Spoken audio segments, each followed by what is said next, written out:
Let me tell you a story about the darkest parts of nature, in the deepest caverns of our world, and among the fathomless spaces betwixt the stars themselves. A tale in which your mind may be peeled away by another's evil intent. A record fraught with creatures that can know only sadness and anger, who crave dominion over all others. Psionic scions of brutal and malicious origins, let me tell you of their gruesome slaveries, twisted experiments, and unsettling coordination. Let me tell you about the Mind Flayers.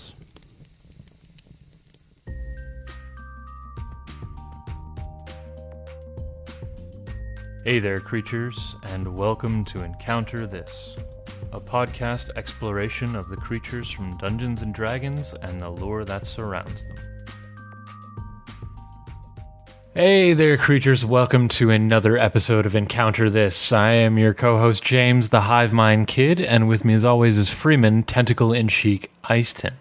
Today we're going to be taking a look at the Illithid family, found in the Monster Manual on page 221 to 222, and Volo's Guide to Monsters 171 to 175. And I think this is the first time we've ever broken up an episode across two books. Yeah, that sounds about right. For sure. Absolutely insane. Yeah. This is going to be a big one. For those of you who are familiar with Mind Flayers, they run D and deep. Pause for laughter. For those of you who aren't familiar with the Illithids, I think you're going to get a big kick out of this. It's really going to put your brain to work this episode. Oh my god, absolutely. And for our Patreon subscribers, we have a sort of sister episode that's relatively connected to this one. We'll touch on the necessities for all of you casual listeners as we go. Right. And that will be available for all of our donors from the $5 tier and up. Yeah. And I'll be posting a lot of artwork on Instagram over the next little bit that complements both episodes. And we will start with the pronunciation. You got it bang on. We were talking about it earlier. It is Illithids. With an emphasis on the second syllable. I've been calling them Illithids for a long time. I've been putting a lot of effort. I've making never thought about how I pronounced it. Yeah, I've always called them Illithids, and they are Illithids. And this comes from you were questioning me on it earlier, and it's spelled out in as if it were a pronunciation guide, and it's a pronunciation guide. That's literally the title of an article from Dragon Magazine number 93 from TSR Inc. from a while back. And it covered a lot of things. So you go on the Forgotten Realms wiki almost every time, in my experience, that you see an actual pronunciation guide in the top, like next to the article you're looking at. If you mouse over the reference number, it usually references this article, or at least a lot of the time it does. It's literally called a pronunciation guide. I'm opening it up now, but I think we might have the Dragon Magazine Illithid article. Oh yeah. Yeah, we do. We a while back we bought the Paizo Dragon Magazine Monster Ecologies book, and we have access to Mysterious Evolution, the Mind Flayers of D&D. Oh, cool. Well, it's a little bit hard for Freeman to take a look at it while he's researching it when he's lives across the city and we are still in quarantine. For sure. But apparently we own the tangible version of this. We do. When we can pay for it, creatures, we do. We do, yeah. This episode was requested by, remind me again, one of our this is Patreons. requested by, a good buddy of mine, Josh. We've been friends for, it feels like ever. He's like family. He goes by General Ham Solo on all the platforms because he is the biggest Star Wars nerd I've ever met. Amazing. Have I ever met him in person? I don't know if you did. I think he might have moved away like the week you moved here. Oh, no shit. Okay. Yeah, lost one, picked one up. If you met him, he worked at Stablehouse for a couple of days, so... Yeah, probably not then. Yeah, I don't think you did. But regardless, I think he did request this episode. I think he requested Mind Flayers. This episode is specifically called Illithids, as opposed to being called Mind Flayers for a particular reason. And it is because Illithids is actually an undercommon word for Mind Flayers or Mind Rulers. Is it like a slur? No, it's a translation. Mind Flayers is the common speech translation of what they are known as in their common sort of space, if you will, in the Underdark. Gotcha. Yeah, in the Underdark of the Forgotten Realms. And the Underdark is specifically on Faerun. Is that right? Yes, it is. And Undercommon is like a trade language of the Underdark. Mm-hmm. I think it's like an amalgam language. Right, yeah. So it's shared by many creatures that live in the Underdark or under the surface of the world. I was just doing some research on that today, actually. Oh, yeah, sweet. What a coinky dink. So Illithids is the sort of more specific and accurate, or more commonly used term, if you will, for them in the area in which they live. So again, it does mean mind flayers when it's translated, or mind rulers. Okay. That's a very, very different translation. Flayer to ruler. So flayers and rulers. Yeah, it's they seem quite different. That being said, also, we'll definitely get into it. The Illithids and these mind flayers, as we'll certainly call them mostly as we go, are slavers for sure. So ruling and flaying, they can almost be synonymous in the way they operate. Because what does flaying actually mean? Flaying is like peeling. It's like you flayed skin. You know, like you peel away layers of something and strip it off. That's what I thought it meant. And it's probably it's certainly more. Especially in the enslavement sense. I guess fucking sensitivity warning here. Like these guys are dark, right? And it's probably a bit more metaphorical in that sense. But also it to a degree. It does get a bit more physical in the consumption area of minds, but forewarning before this happens. This is going to be a dark episode, like you said. Here, this is your content warning, listeners. These guys are brutal, and they are nasty, and like James said, they get D and deep. I can't believe you said that. That is. I want to say that was off the cuff, but I'm sure I heard that somewhere. Well, my very next note, note number 3 on these guys is that they are sadistic, evil, and feared by sentient creatures across many realms throughout the multiverse. They are awful, and they possess an innate psionic power that they use to seek and expand their domination and dominion through mind control, turning others into hopeless slaves and devouring their brains for sustenance. They are deep dwellers and live in places like the Underdark, where the psionic powers have garnered respect from other creatures like Drow, Duergar, and even Beholders. And that is Are Beholders intelligent? Yes, they're so intelligent. Excellent. Not Morden Kanan. Volo. No, not Volo. Somebody is a beholder. I can't remember his name. Xanathar. Fuck's sake. Xanathar is a beholder, and he leads a massive underground dark society in Waterdeep. Yeah, they're extremely intelligent and manipulative. Right. Yeah. I don't know if I've ever put that together, because my first encounter with the Beholder is the creature from Doom. Right, yeah. Not the same. No, not even a little bit. So that's your like sort of quick peek into what Illithids and Mind Flayers sort of are. And then we'll get into the nitty-gritty, and we're going to start with the origins of And Before you get into that, I have one question right off the top. sure.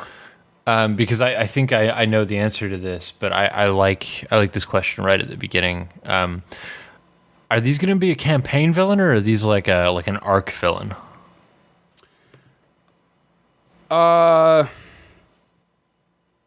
They very much have the potential of being both.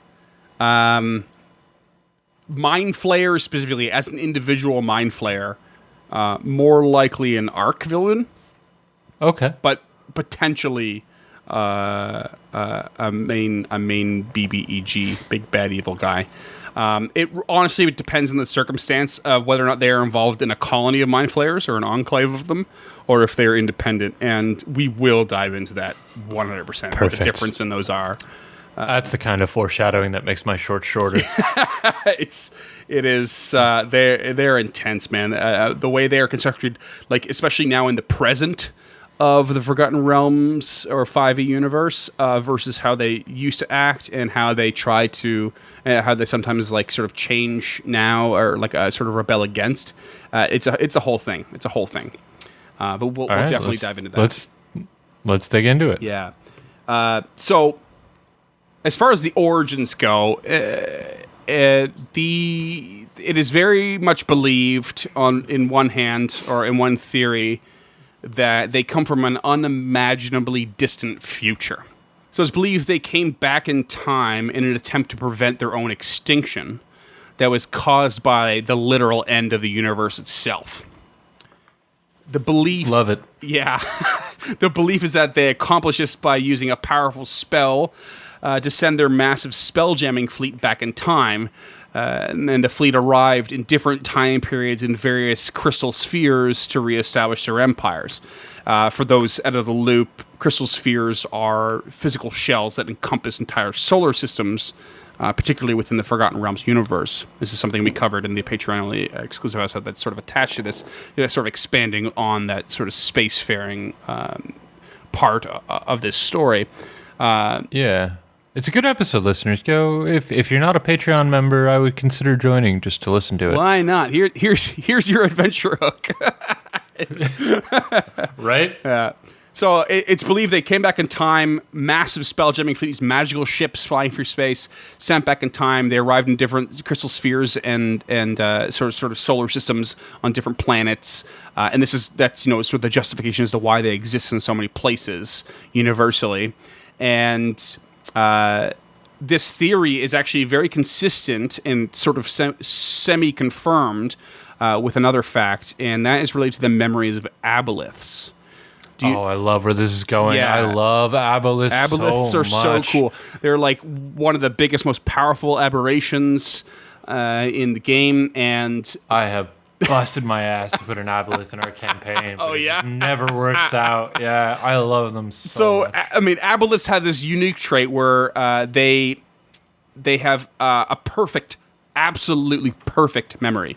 They also share natural psionic abilities with Mind Flayers. None that they're connected, but they both just naturally have these psionic abilities. So that's sort of an aberration trait, I think. But aboleths in particular, they maintain a perfect memory, not just of their own life, but of their ancestors and a perfect memory of those they consume. So they are amazing. The perfect, most extraordinary memory having creatures ever. Like they are, if they can't remember something, it's very likely it never happened in history. So to speak. And the reason this theory is semi-confirmed by this is because there's no aboleth that has the memory of the origin of Mind Flayers. So cool. So cool. And that's like the sort of forefront theory. That's they came back in time because no aboleth remembers how they started. They have plenty of memories of them existing because Mind Flayers and Illithids have existed for quite a long time, but the origin totally escapes them. Now, others believe that they are actually descendants of an inbred mutant human race from the distant ancient cluster space crystal sphere. which again we talked about in briefly in the Patreon exclusive episode. And while they were within this sphere, they were forced to live underground on whatever planet they were started from, and were forced to stay there by unknown oppressors of some kind. And after a long time of experimentation and honing their psionic abilities, they eventually sought vengeance and then set out to conquer the entire universe. That's so dark. Yeah. Right? I mean, this is all really dark. Yeah. But that one in particular is very, very dark. Yeah. And then they have a third theory that is that dismisses these two in favor of the Mind Flayers either being from or were in some way changed by the Far Realm, which is a plane of madness. It's situated from the other planes on this very far from the other planes on the standard wheel of cosmology. So they don't believe them. This third theory doesn't believe them to be mutated humans, but rather perhaps beings of some kind or humanoids of some kind that were changed or at least came from the Far Realm. So yeah, that third theory is gnarly. In fact, there's some evidence that supports it because there was a group of Mind Flayers that were known to have reached the Far Realm using a Nautiloid spelljammer. I shared a couple of spelljammers with you earlier, but let me show you another picture. Yeah, that's the one that I've seen before. Yeah. It's cool. It's awesome. It's sort of this nautical conch-shelled spelljammer ship. And so they use one of those. It's sort of the trademark larger ship for the Mind Flayers as opposed to the squid ship. And they use one of these spelljammers could not only travel between crystal spheres, but they could travel between planes as well. So they managed to reach the Far Realm, this sort of plane of madness in one of these nautiloids. And when they returned, their bodies, minds, and goals had changed. And they were worshipping an entity known as Thune. Interesting. I feel like that's going to come into play later. Very little is known about Thune, but I will send you a picture of a Mind Flayer who worships Thune. Okay. And they're like extremely buff. The image is like him holding a decaying, it looks like a decaying Mind Flayer head. And they're extremely tough and powerful and dominating Mind Flayers, which is saying a lot because they're already sort of that. But they're like, again, bodies, minds, and goals changed. And these guys, they traveled the Underdark, spreading the philosophy of Thune, while also looking for a mysterious substance that they refer to as the quintessence. Oh, God damn it. And apparently it could be found What up, 1980?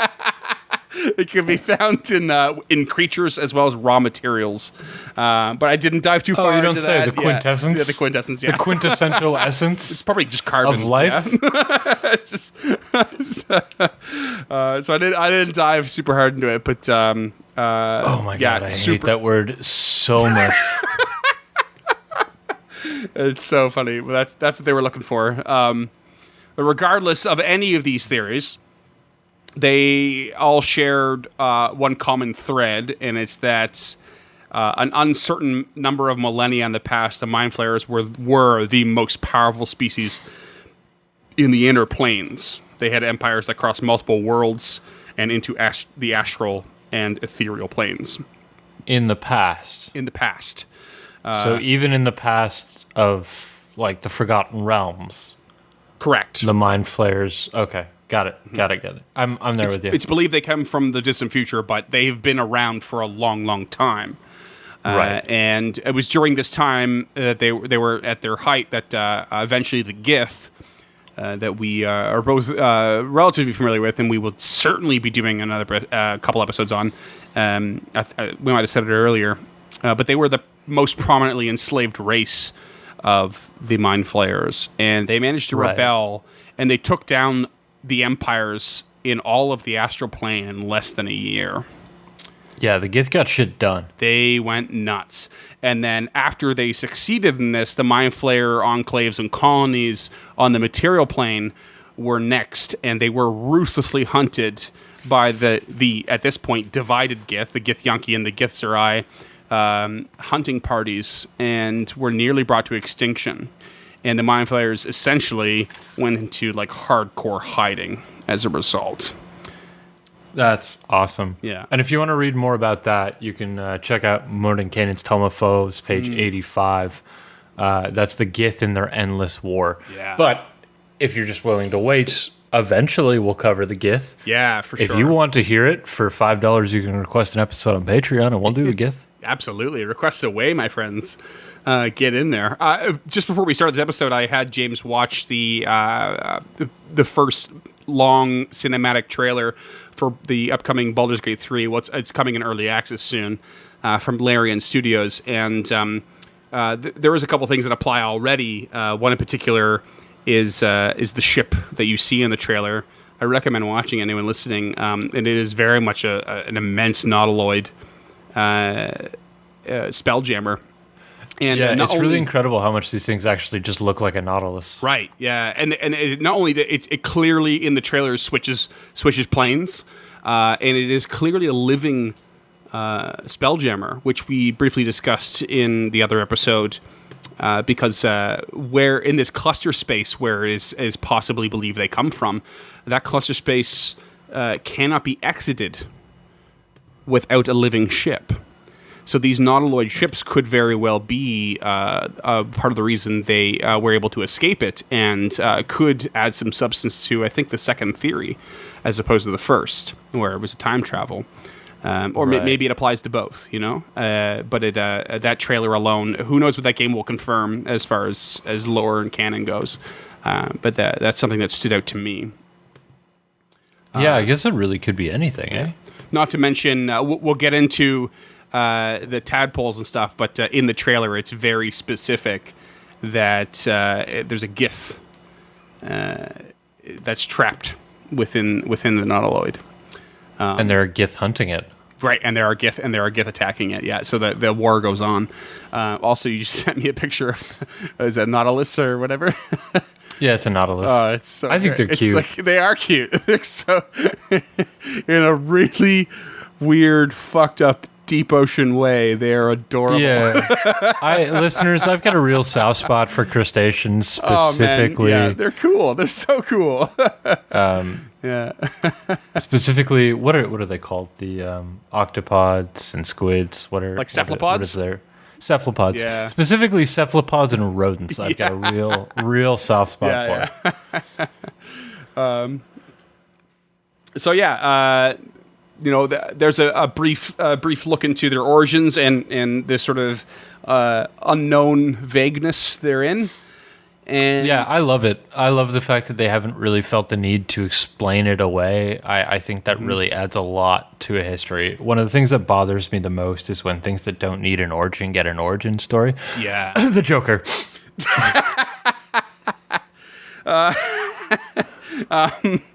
To be fair, it's like a to me that film in particular is a side story. It's not meant to be canon, right? It's like a lot of graphic novels in comic books, at all. Like the whole zombie thing with Marvel, they're not meant to be canon. That's it's meant to be like a is what if. canon, It's though. a what if scenario. Is it? No, it's not. Is it? The Marvel zombies are canon, yeah. Oh, fuck. It's Well, just a different world. The what if Marvel scenarios are the what if ones. Oh, maybe I'm thinking of Dragon Ball Z. They did like most of the films for Dragon Ball Z are what if scenarios. They're not necessarily. Yeah. Yeah, that's what I'm thinking of. Yeah, that's fair. Yeah. I also wouldn't know. I've never seen it, and I won't ever see it. If you go in thinking, okay, this is not a Batman or DC universe film, it's actually it's a good commentary, if you will. Using I believe it. a character. Yeah, but. I have no doubts about it, but that's not what it is. It is a Batman DC film. Let's stop there because this could go for hours. Yeah. Catch me in the Discord if you want to hear my thoughts on this, because you need to strap in. Become a subscriber and quiz James on a film he's never seen. See how it goes down. For sure, it'll go down very well. You'll win, I promise you. But I'm going to get in some good shots. And you can hit us up in the Discord at any time, day or night, if you subscribe to our Patreon for $1 $1 or more. So even as little as $1 a month gets you direct access to us. Yeah. And we're pretty good about responding. James is a bit faster than I am, but I love catching up and responding. It's fun. I have the notifications on my phone. Yeah. Oh yes. Yeah. I don't have that for now. I hate my phone going off. Yeah. Fair enough. But from here, we'll actually look at mind flayers from like a creature perspective from here on up. So because we're gonna start straight up with the physical description. Like, okay. We're sort of like dove in, assuming that people know what they look like, but let's not assume that from here on out. And we're gonna go from the ground up. Okay, they look like Bill Nighy's character in that one Pirates of the Caribbean movie sort of, from yeah. forever ago. Yeah. And so they've got like mauve They should have gotten skin. sued for that. Yeah. They've got mauve skin. It's very specific. It is mauve. Okay, that is very specific. It is very specific, and every time you look around, it's like, yeah, it's mauve. And so it's a very purpley color. They have rigid octopus, not rigid, ridged octopus-like heads. So the tops of their heads are actually ridged in, I think, like 3 sections. And they have 4 tentacles that surround a lamprey-like mouth. They are specifically warm-blooded amphibians, and their blood is a silvery white color. Okay. Yeah. All right.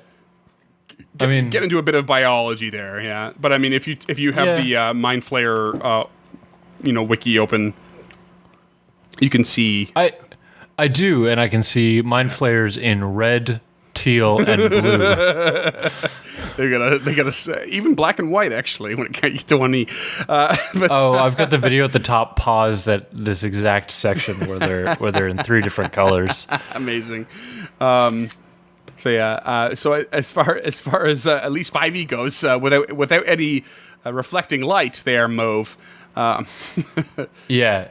I mean, I like it. I love purple. I think mauve is a purple with gray undertones. Like it's a cold purple. Yeah, I can see that. Is that right? On that, yeah. I don't know. I don't have my color wheel out. So a description that comes from both the first edition Monster Manual and a second edition book. I know you're gonna love this. It's called the Illithid. Yep, that's the best name of anything ever.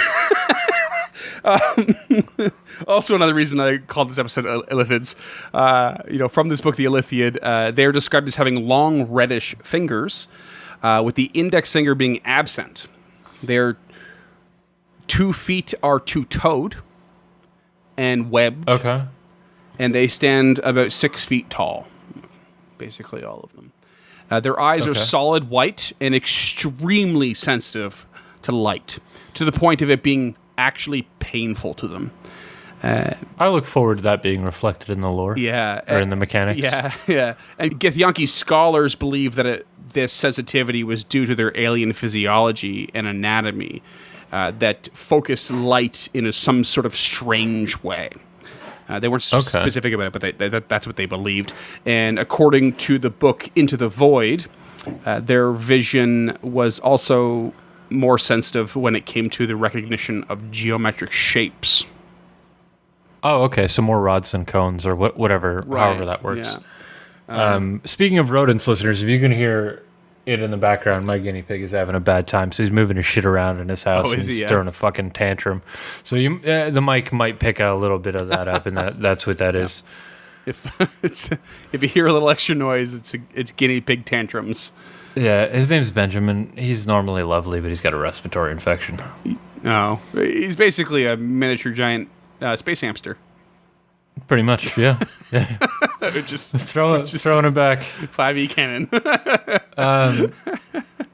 Yeah, okay. Yeah, so like the way human eyes work is they have rods and cones, and one of them, I don't know which, does one of those things, and the other one obviously does the other. Right.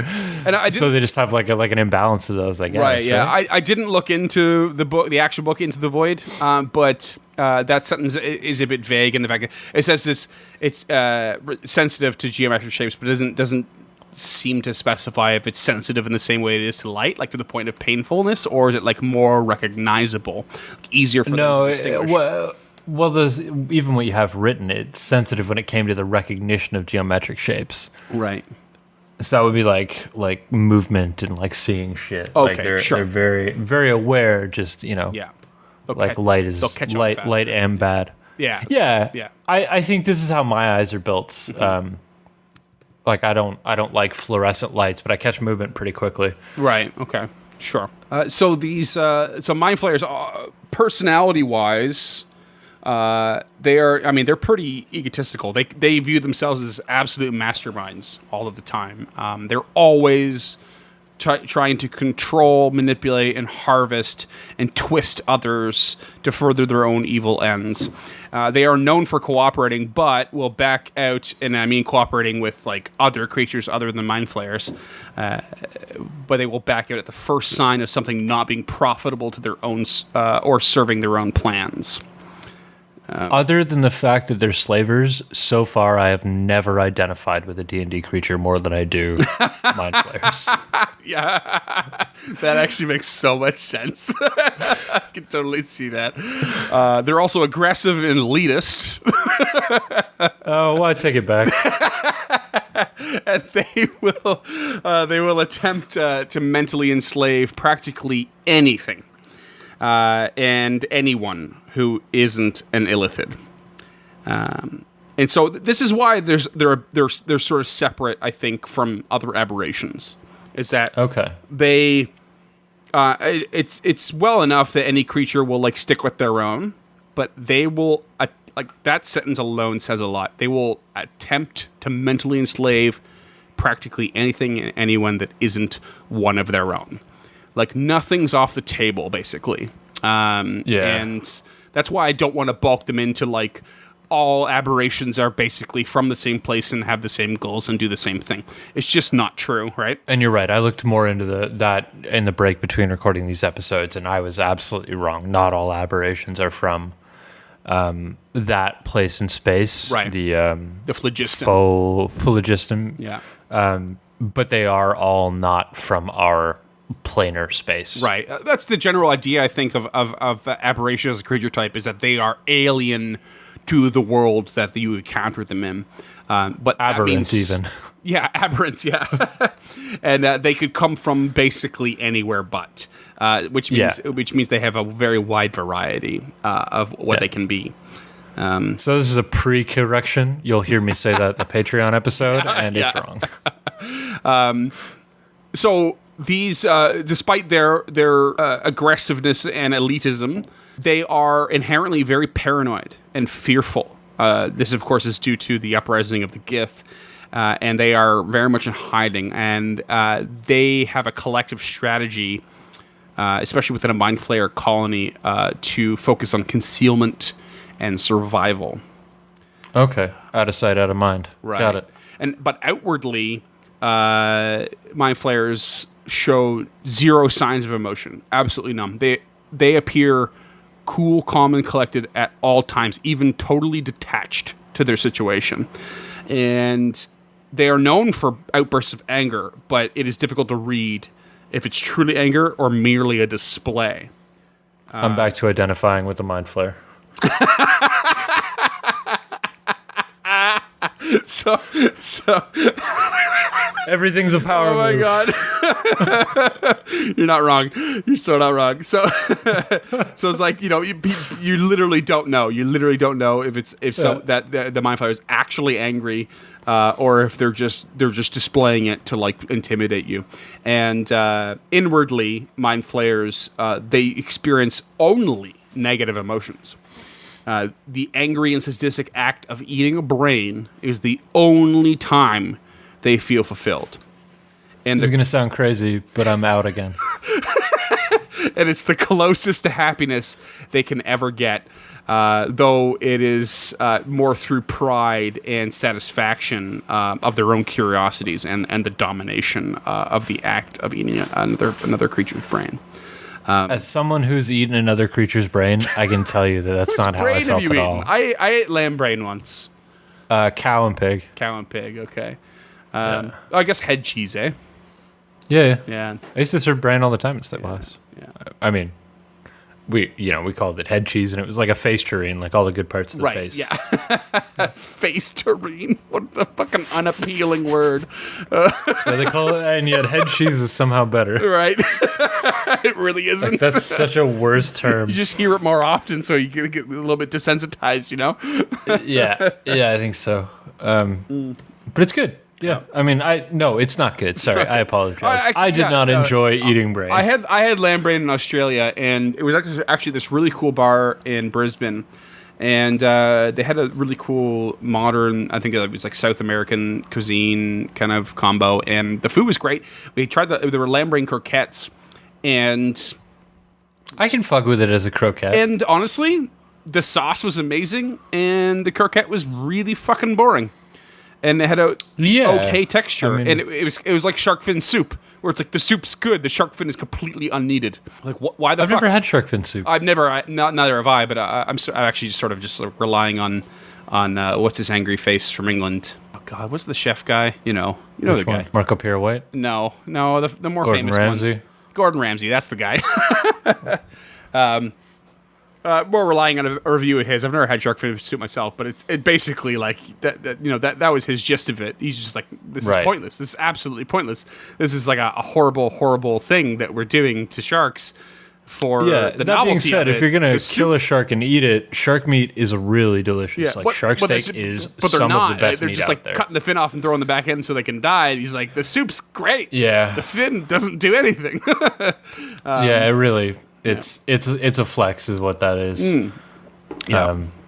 But anyway, speaking of ocean-dwelling creatures, we'll move into probably the biggest meat of this episode is the society surrounding mind flayers. The meat of this is these loner creatures society. Oh, they're not loners.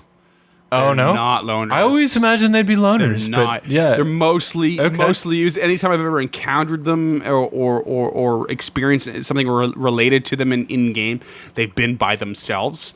But these guys are not loners. They are exactly opposite of that. Okay, well let's talk about it. Yeah. Let's dig in. I'm excited. Yeah, they're fucking cool, man. So we're gonna start with under society. We're gonna start with population. Mind flayers are rarely found alone.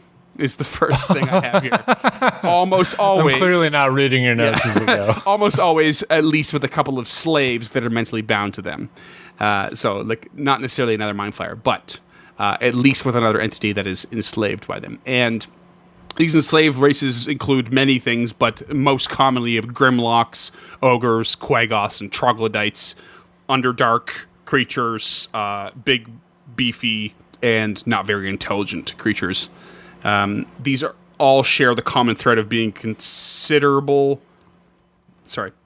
all share the common thread of being considered inedible by these mind flayers and Illithids. So they enslave them instead and use them. They are not intelligent enough to consume.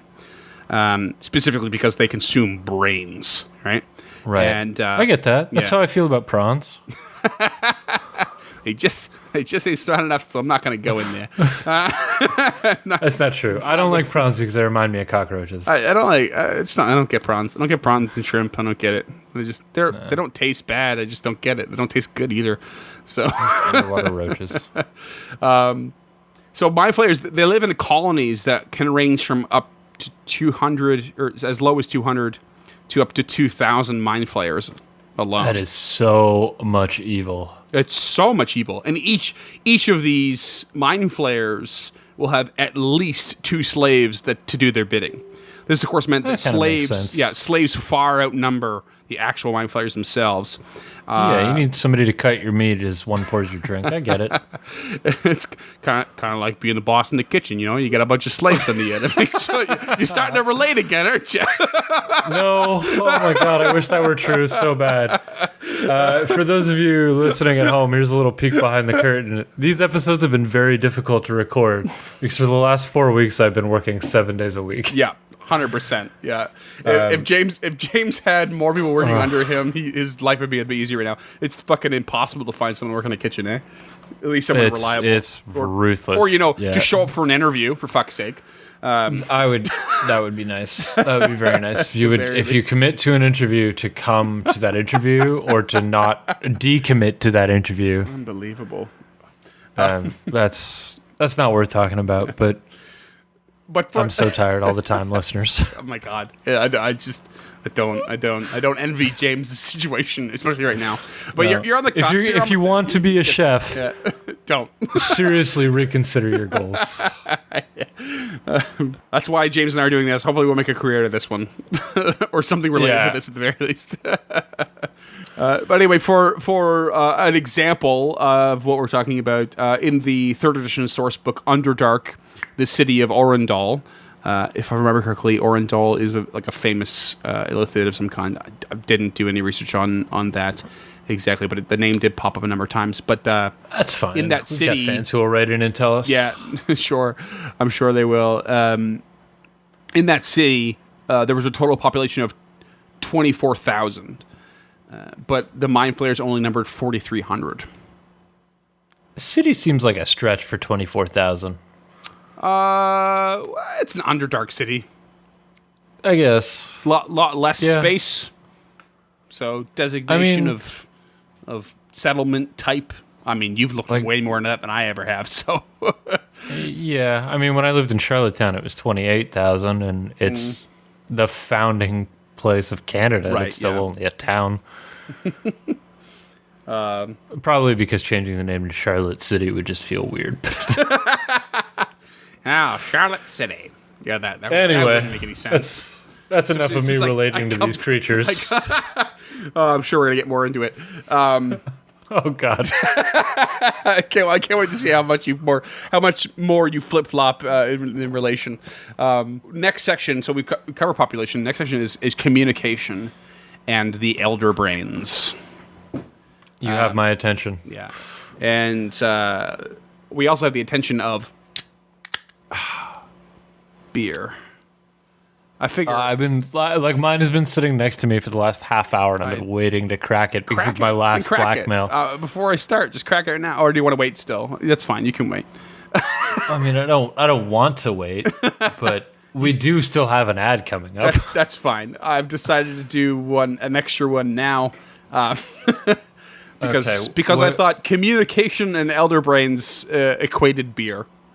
I'm gonna pour myself a whiskey. Will you take me there? That's totally good. I mean, why not? Beer makes me more communicative. I think it makes me speak my mind more. That's fair. Which is not always to the benefit of the general public. And I can tell you that whiskey definitely does not help my elder brain. But these populations... Flay your mind with these puns, listeners. Just don't. Ignore him from now on. You can get that one out too. That's fine. Yeah. So these populations, here's where like these Mind Flayers are loner type gets totally thrown out the window. The populations of these colonies operate under a single hive mind. That's why your nickname in the intro was Hive Mind. And that hive mind is a centralized elder brain. And it exerts telepathic control over any Mind Flayer within a 5-mile or 8-kilometer radius. I hope so hard that you talk about what happens when two elder brains meet. Yes and no. We'll kind of get there. Okay. So an elder brain is considered, quote, the heart of the community. It is kept in a pool or tank of briny fluids, and it is made up of the brains of dead Mind Flayers from the colony. That is incredible and disgusting. Yeah. I love that. I think that's such good lore. Yeah.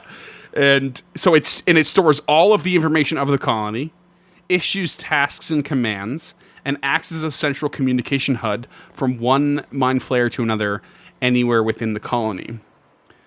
The control it exerts is so absolute that it is considered better to think of a whole mind flayer colony as a single unit or an individual that is the elder brain. And if you do not, it meant to emphasize that if you do not go in that with that idea in mind, you're going to get destroyed. They are so singularly cooperative. They are essentially enslaved themselves. So it adds a whole extra layer to their sort of menacing, enslaving nature. That's so good. Right? That's so, like, I know as much as we shit on D&D mechanically. Sorry, I know as much as I shit on D&D mechanically. The lore and the writing is so sometimes it gets you good. Yeah, it's choice. Yeah, man, that's really good. That's some crazy shit. Yeah, like they that's it. Like they are a whole community. Imagine that, and imagine up to 2,000 mind flayers need to be considered as one singular entity. You know, there is no limit to what the elder brain can handle. It is a collective consciousness that's like centralized, and even in that example we gave, up to 4,300 mind flayers were one spot, and you know, theoretically, you know, controlled by a single elder brain. So a lot of power, and a lot of organization, a lot of cooperation. Yeah, absolutely, and a lot of dead mind flayer brains. Like, yeah, a lot, yeah, and yeah, to get that community that size and the elder brain to be that powerful, like, you know, it would involve a lot of like mind flayers eventually dying and assimilating and merging, if you will. I wonder what the ratio is. Like, yeah, one dead brain to 5 live brains. Definitely don't have that covered. I promise you that. No, I didn't think we would. It's just my thought. That's where my brain goes, is the math behind it. Yeah. So, of course, mind flayers preferred to speak and communicate telepathically, but they were able to speak undercommon and deep speech. Deep speech being a relatively common... I mean, I guess both are relatively common Underdark and Aberration related languages. Is deep speech a common language? I think it's a common Aberration language. Oh, okay, gotcha. Yeah, I think they're both common with aberrations. Well, anybody can speak Undercommon. Undercommon's like I said, it's the trading language of Faerun. I probably spoke like not clearly. I'm saying that both of those languages I think are common among aberrations. Not that one's more common than the other in general. Just within the aberration sort of creature type, you're likely to have both of those languages. I could be wrong. I imagine deep speech being the one that's like most shareable among aberrations, but it's very likely, I think, that they'll know Undercommon as well, because I think a lot of aberrations do exist, or the majority of them do exist in the Underdark. Yeah, for sure. So in my research today, I found that Undercommon is like the common of the Underdark, which I didn't actually know that prior to today. Oh no, yeah, I totally knew that. Yeah, it's like you get down there and it's like everyone's speaking one language, but it's not one you know. Yeah, like, I didn't know that at all. Yeah. I mean, like, it's literally the title. Like, it's an onomatopoeia, for Christ's sakes. I never put that shit together. Like, it's one of those moments I'm just like, I might be the dumbest person on the planet. That's not an onomatopoeia. I know it's not an onomatopoeia. Buzz, but it's an onomatopoeia for a bumblebee. Yeah, or moo or woof. My point is that I felt like the dumbest person on the planet today, not putting together that it's the common of the Underdark, and that's why it's called Undercommon. That right there is, I think it is not only the crux of my life; it should be the crux of many people's lives. You just need to like suddenly realize how dumb you are on a daily basis. It really does put things into perspective. What better way to learn, right? Yeah, absolutely. You're just like, I haven't thought about this ever.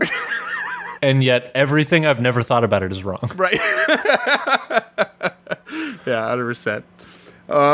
Okay, here's a really cool fact, too. I will throw this in. Okay, cool. There is a written communication that mind flayers use called Qualith. And it is pretty specific. Any relation to the creature? No. What creature are you thinking of? Qualits? Not that I know of. Okay. I think qualits are a creature. Now you've got me all paranoid. I've never heard. I'm sure there's a creature very close to that word, but I don't think it's a creature. Quality. Okay. What I will share with you is an example of Qualith. Sweet. It's an image, and what? So That looks like square braille. that's yes, exactly that. Basically, the description of Qualith is that it consists of 4 parallel lines, specifically textured to be read by Mind Flayer's tentacles.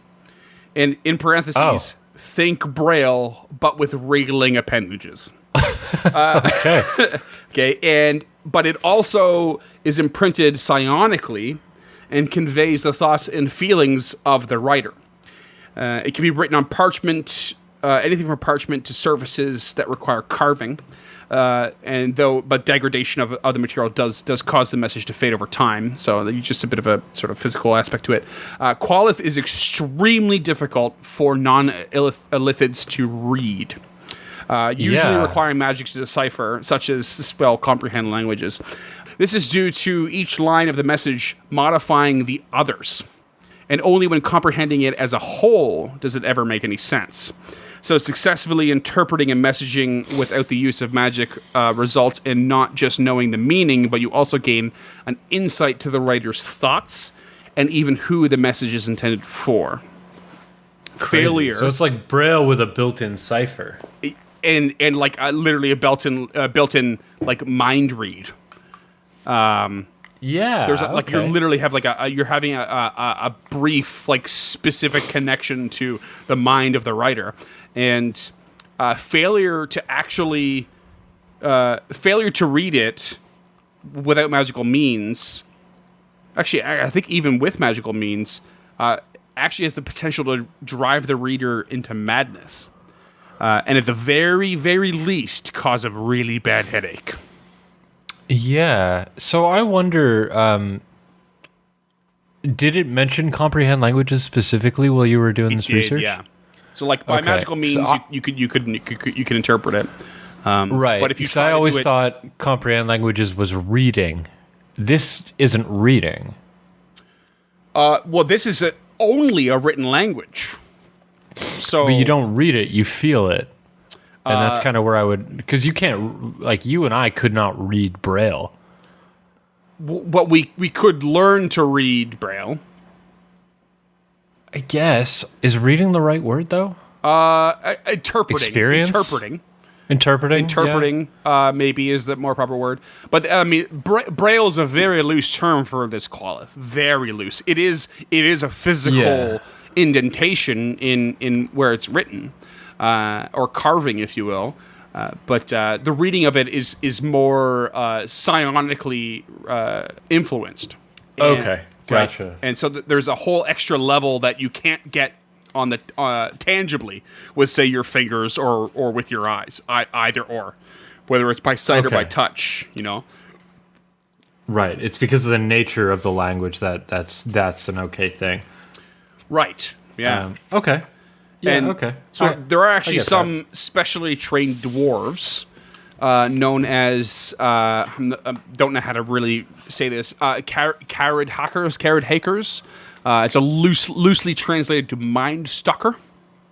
So, like, I would imagine they might be, they could be Duragar, maybe just mountain dwarves, but they... Probably Horizon Walkers. Oh yeah, that would be an interesting idea because they have a sort of. Do they have like a more psionic abilities, or are they just more like plane traveling? They're more like plane traveling. Okay. So I was thinking of a Quaggoth. Right. So they were listed under the chief enslaved races that weren't considered commandable. Yeah. So not the Qualith. Not Qualith, yeah. Quazit is a demon, but I was thinking of Quaggoth or Quaggoth or. Yeah.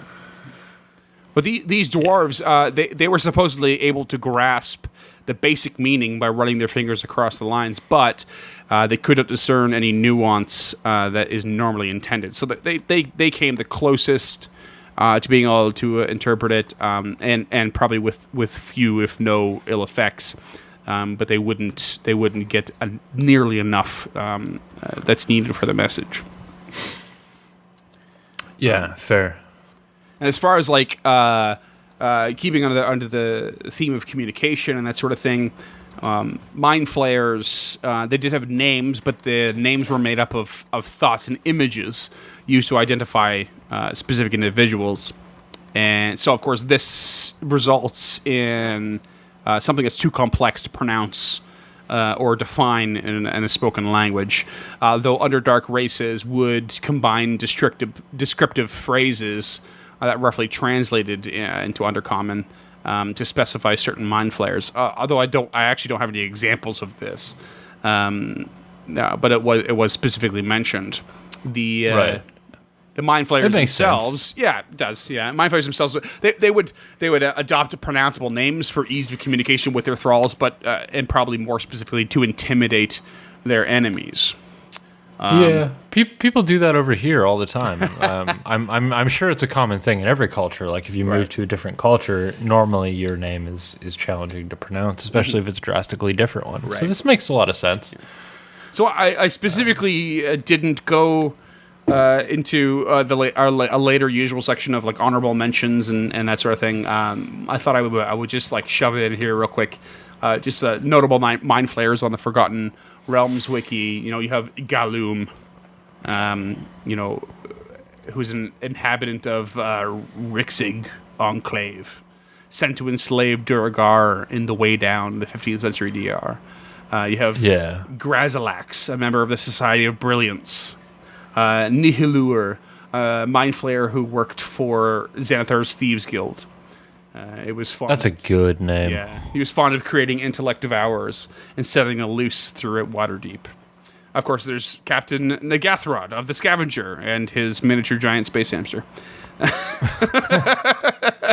See Patreon episode. Yeah. A Vestris, a rogue Illithid who served the Kraken Society, which we spoke of earlier in the previous episode. Patreon episode as well. Episode, yeah. None of these sort of relay the set of descriptive sentences that could describe them, but they do have sort of like tangible or like actual spoken, right? Like harbinger of the dark or harbinger of the dark or something like that. Right? Yeah. They don't have nothing noted like that. But there is an element of independence related to mind flayers, which is not surprising. Basically, mind flayers often willingly come together to achieve a goal, but are always vying and fighting for control within their own community. Regardless of this, they always are beneath the Elder Brain. Always. That's a pretty common trope. Yeah, for sure.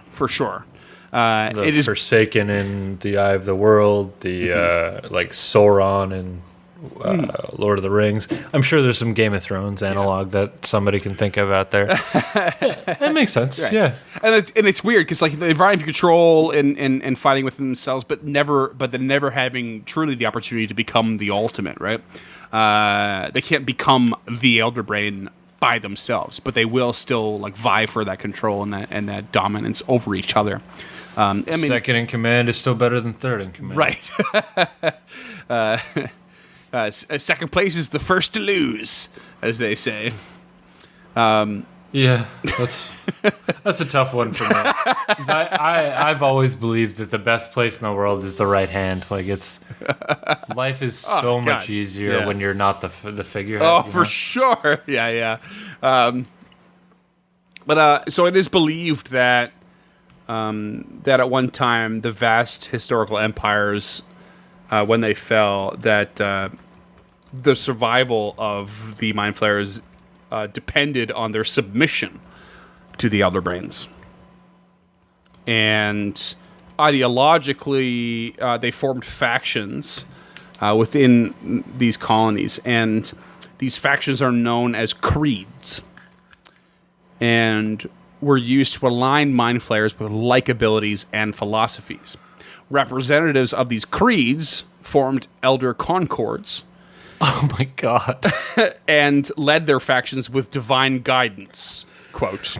Mind flayers built communism. They basically did. So they led these factions on divine guidance and approval from the Elder Brain. Oh my god.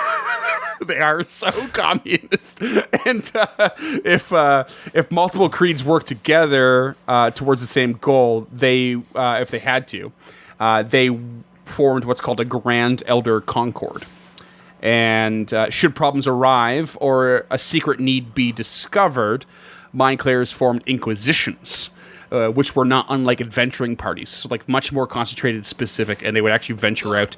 And if there was an issue too large for an inquisition to handle, a much larger group was formed, known as a cult.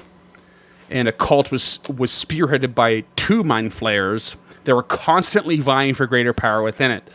Often, such a formation would bring a large group of mind flayers out of reach of the Elder Brain's influence, and thus is considered extremely dangerous, but only put into action if the potential was highly profitable. So high risk, high reward. Yeah. And leaving the influence of the Elder Brain for an extended period of time gave the mind flayer the opportunity to reacquire free will and independence. And reacquire is specifically used because they have not always had to rely on Elder Brains. Like I said earlier, when the empires fell, it's believed the survival depended on submitting to them. And so they reacquire an independence of free will, a free agency. And just imagine not knowing you ever were supposed to have that, and suddenly it dawns. I love the contradictory nature of their society so much. Right? And you thought how they were loners. How could you possibly be a hive mind right? if you have a city council? Like, that's just not how those two words work. They work within it. But, like, the Elder Brain pulls literally all the strings. So, even when they think they have... But it specifically says hive mind. Yeah. Right. Which and they can't be the case if you have a city council, which is what you're describing now, which is... Like, I love so much, and I don't often, the inconsistencies of that. Right. There's so much room for good play. I mean, spoiler alert, but if you continue playing the Halo games, I don't know if you've played them 1, 2, through 3 before, but I have not. You'll experience a hive mind aspect to the story. That's because hive. I don't know the actual definition of hive mind, but it does not necessarily mean everyone has influence. It just means all the minds are interconnected and there is no influence. Right. It's just it's one mind distributed through many bodies. So, like, not the case in this case, and not the case in Halo. I'll tell you right now. Yeah. So I'm wondering if my definition is just wrong. Yeah, maybe. At least in this case, it is hive mind. They are all interconnected, but they are all influenced by a single entity. So they have the freedom to use that single entity to communicate over vast distances and coordinate over vast distances. But does not necessarily mean they have any amount of equal influence whatsoever. Right. Yeah. Kind of like the enemy in Ender's Game, right? Mm-hmm. Yeah, I think so. Yeah. Oh, fuck, it's been a long time since I experienced that story. But yeah, like. Because the flood are pretty much based on that race, if I'm not mistaken. Right? Yeah, like and that of course that's obviously that's where it's going to come into play in Halo. Yeah, for sure. There's no way because I just watched Keith David get stripped down as the Arbiter in Halo 2. Amazing. So it's I think hive mind by definition is that there was a single one, and there's a single mind that controls the hive, if you will. It's like the queen bee. That's what I just said, isn't it? But in my mind, they don't. Those bodies don't have free will. They're not autonomous. Right. And I think that's where my definition might be wrong, is that maybe each individual creature is autonomous, just under influence of the hive mind. Right. Yeah. But anyway. Yeah. The so leaving the influence of the elder brain, and causing an independent mind flayer, a truly independent mind flayer to exist, these mind flayers were considered renegades and could form their own colonies or even ally themselves with others. But once under the sway of an elder brain, again, any of these alliances and any of these independent colonies would become all but non-existent and null and void to them. They would immediately come under sway again to the elder brain. Of course, making them even more paranoid of falling under the influence. I mean, it makes sense. Yeah. Free thinkers are dangerous. It's one of the mantras of a communist society. Right? It makes sense. Like, everything here adds up. I really like it. Yeah. I really, in my younger days, I really thought, I really dug deep into communism, and I really believed that it was the best form of government. Oh, yeah? Yeah, I mean, I've kind of flipped the exact opposite way. Like, now I'm definitely a hardcore anarchist. Well, I mean, it's true. Yeah. I don't really think people need a large government when day to day we're civil to each other. As long as we continue to be civil to each other day to day, I think we're going to be okay. We struggle with that even now, though. Let's be honest. We do. I mean, like, not in person, I don't find as much as we do online. Yeah. That being said, you got to toss a couple of punk asses out of your restaurant a month. That's fine.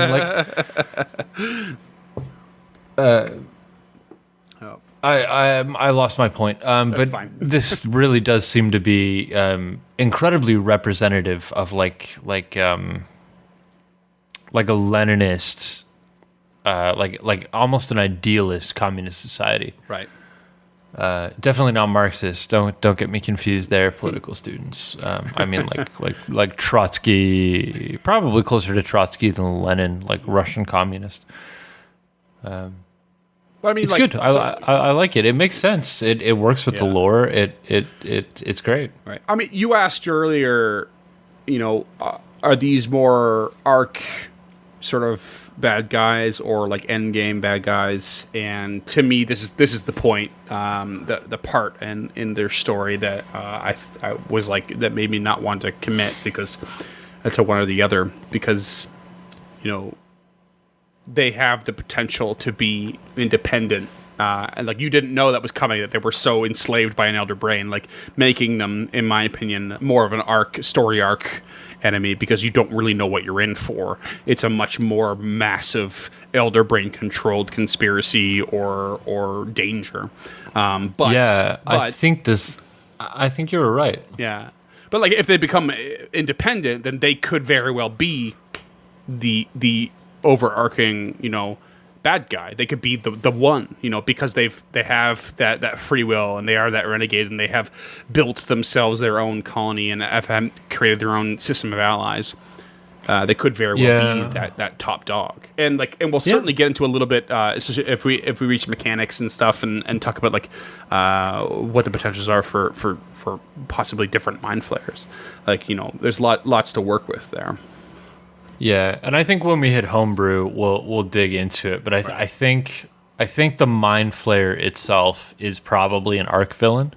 Right. Now knowing what I know about them, I think Elder Brain could be a campaign villain, and I think it could be really interesting in like a political intrigue campaign. Yeah.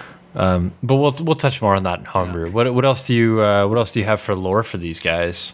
Well, we'll talk about religion and magic too. We'll start with magic.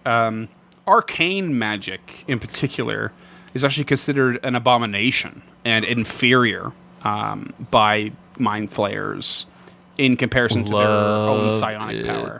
Yeah, So when they compare it to their own psionic power, it's like they disapprove, right? And they believe it will actually disappear once mind flayers regain control of everything.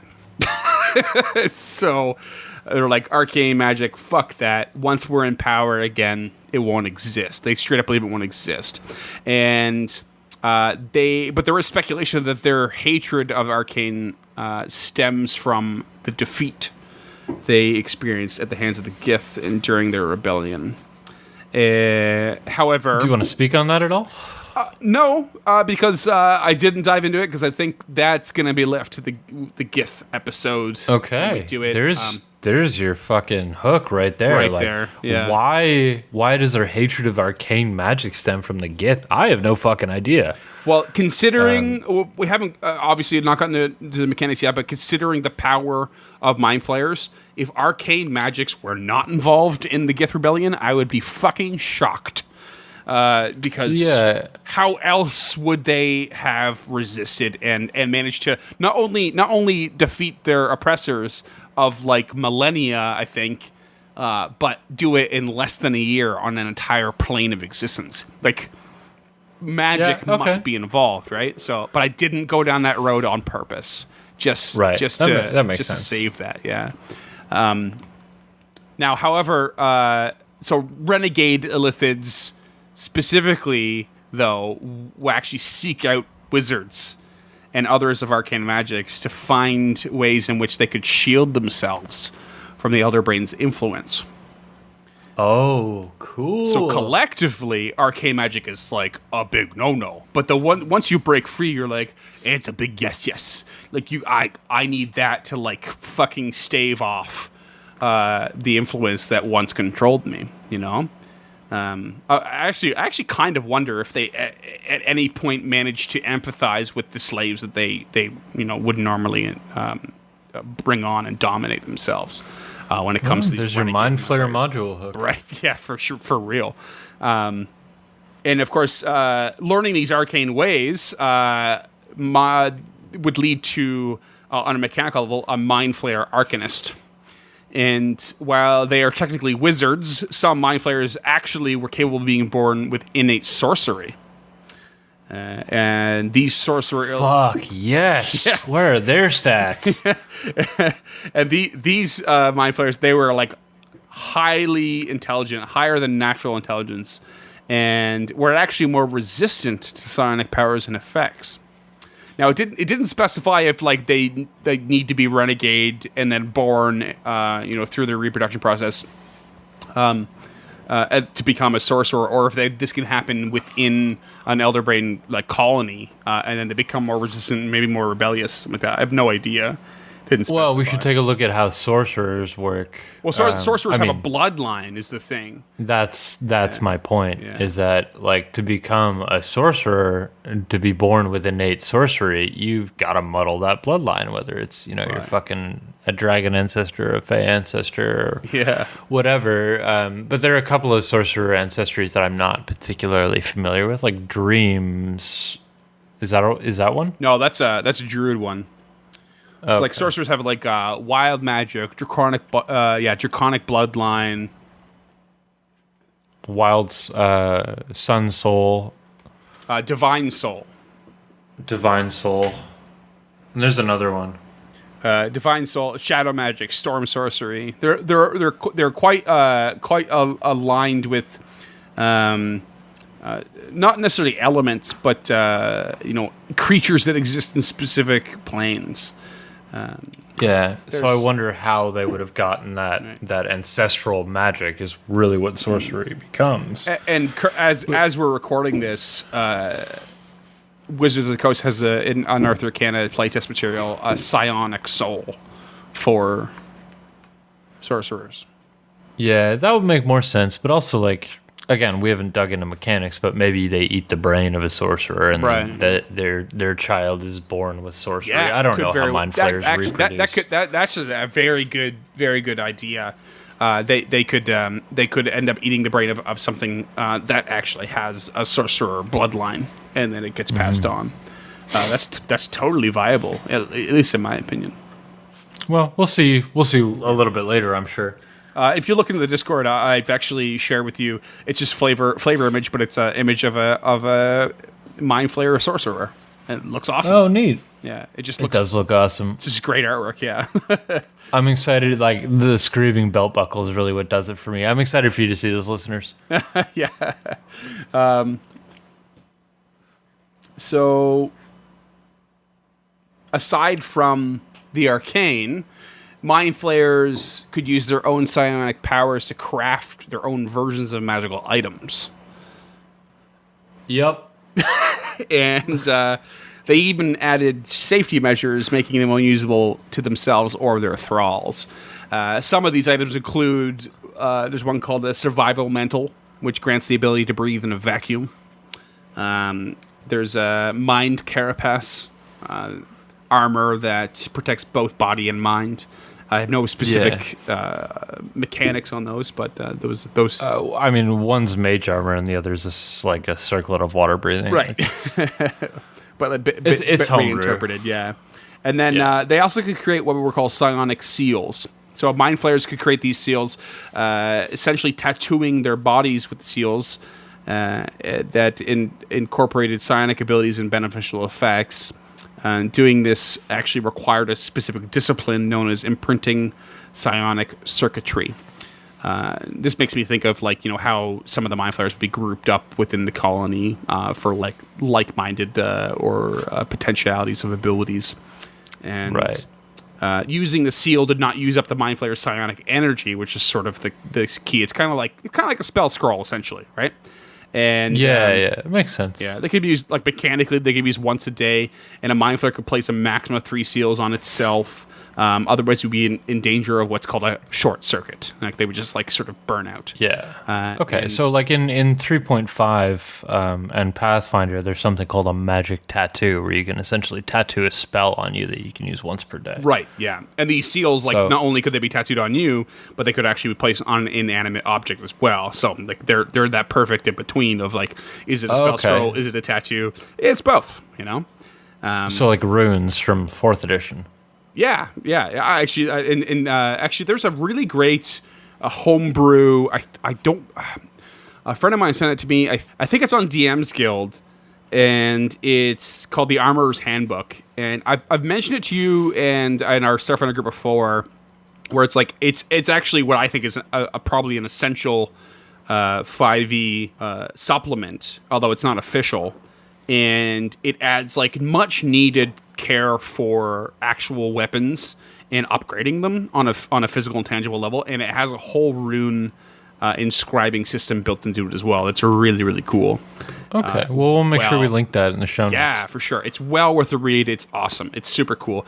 I haven't looked too far into the rune side of it, but the actual repricing and upgrading, you can add a +1 to your attack or +1 to your damage by having a proper artisan actually make your weapon better without it having to be magical, and it just costs you a certain amount. It's incredible. It's absolutely incredible. It's reasonably priced within the game standards, and it just makes the game make way more sense, especially in a low standard or low magic setting.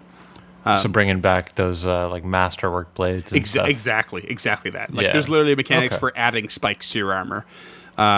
Properly doing it instead of there's literally a feat in 5th ed the base that complements spiked armor for the one barbarian archetype, but that's it. Dwarven barbarian, yeah, and they give you no love other than that, and so this actually applies a cost and a feature outside of the feat that applies to it. It's actually really cool. So highly recommended. The Armorer's Handbook. Anyway, examples of these psionic seals. Just to give you a couple of quick ones. Please do. Again, use once per day.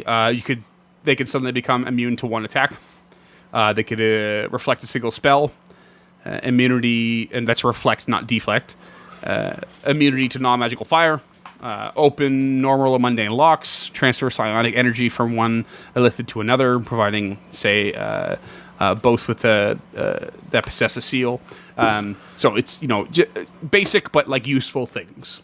Nothing. Yeah, reflect is a big word. Reflect is big. Reflect is a big one. That's definitely the biggest of the list. Yeah. It looks great. I love it. Yeah. I'm really into these creatures now. That's so cool, man. And we're not. We got so much more to go.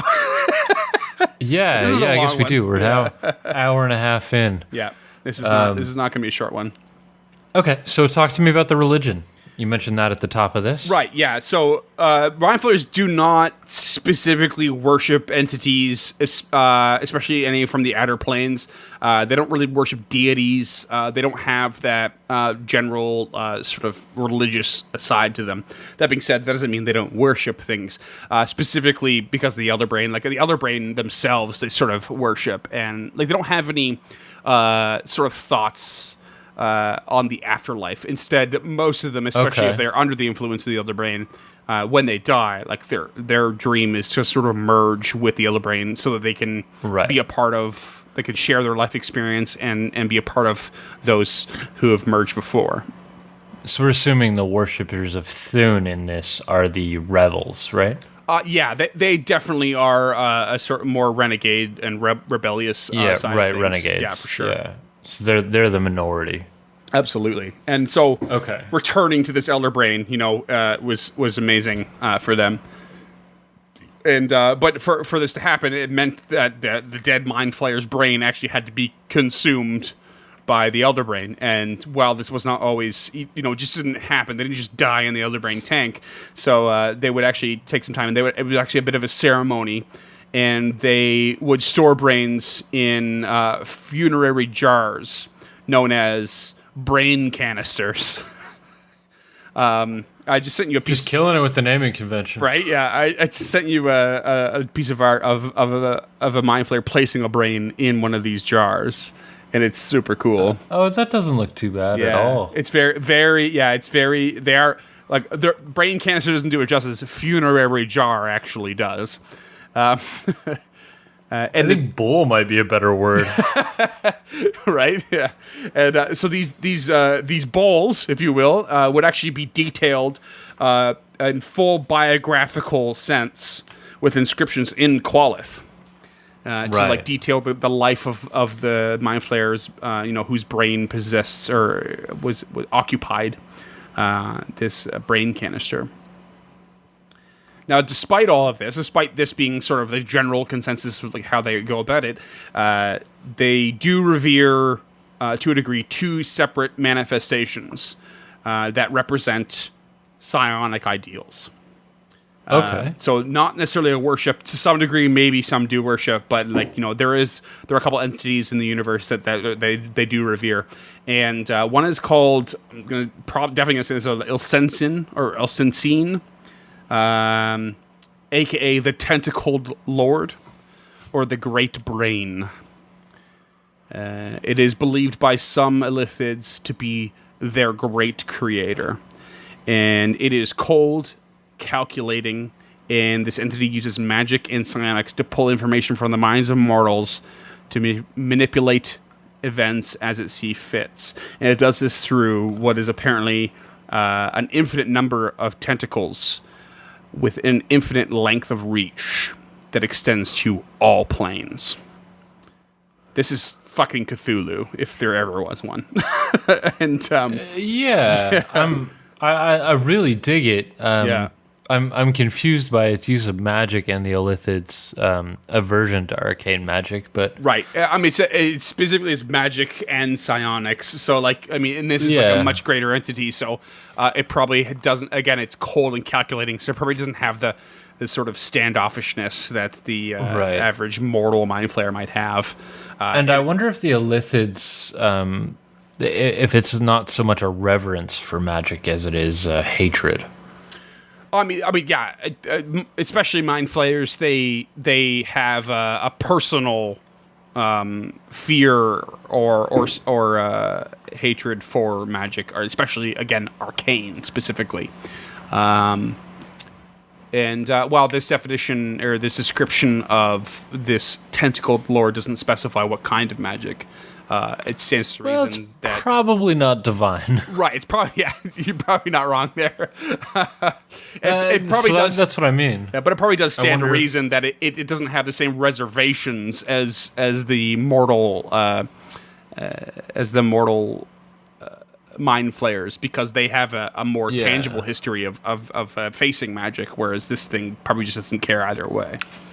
And that's why I wonder if it's less a hatred and more of a reverence for magic, right? For like arcane magic specifically, as opposed to like a just a fear. Maybe it's a fear and respect. Well, so that actually brings me to the next point that I have here is that the reverence comes from the regard of this entity because it is believed to be the embodiment of the mastery of one's mind. Which is such I kind of didn't really like think about this so much. It's funny how much you relay this information and it kind of dawns on you. I do have a Queen of the It's a bit ironic that mind flayers are enslaved to the elder brain, and then they thus enslave others. But they regard in mass quantity this entity that again embodies the mastery over one's mind. You know, it's like this constant, unachievable goal within their society that they revere. Yeah, it's very much a cycle of slavery and revolution, all in a single life. And that's their own personal slavery was the result of being on the losing side of a revolution, of a rebellion. You know, it is a fucking crazy cycle. What these creatures have gone through, and I don't think they deserve any amount of sympathy. Especially with the vague origins and their love for slavery and dominance, but it is an extraordinary concept to behold, where they really are going in circles. Yeah, they really are really well. Sorry, they really are fantastically portrayed in their lore. Like it's really fantastic. Like how much more of this is it than you expected? Like, it's almost all of it. Like I knew it was going to run deep, but there's so much more to this. Yeah, it's crazy. It's so cool. So like this Ilsensine, if you will, this tentacled lord. It also represented the union or combining of universal knowledge, which falls straight into what the Elder Brain does, the hive mind. So even that is at odds.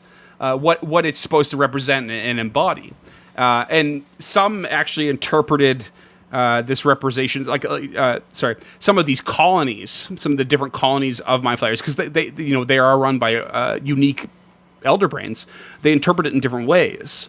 Some interpret the representation as a promise of power and dominance over others, making the worship of this entity sort of shared with non-Illithid creatures. So like evil mages and psionicists was a specific word used. Would actually share the reverence for this creature under that interpretation, while others saw it as not a promise, but a way as a path or a way of achieving power and dominance through dominating and even replacing other deities associated with any kind of knowledge. And I shit you not, in the Forgotten Realms wiki, when you read that sort of section, knowledge is a link, and you click it, and it gives you a long list of gods related to any kind of knowledge. Tyr, I believe them.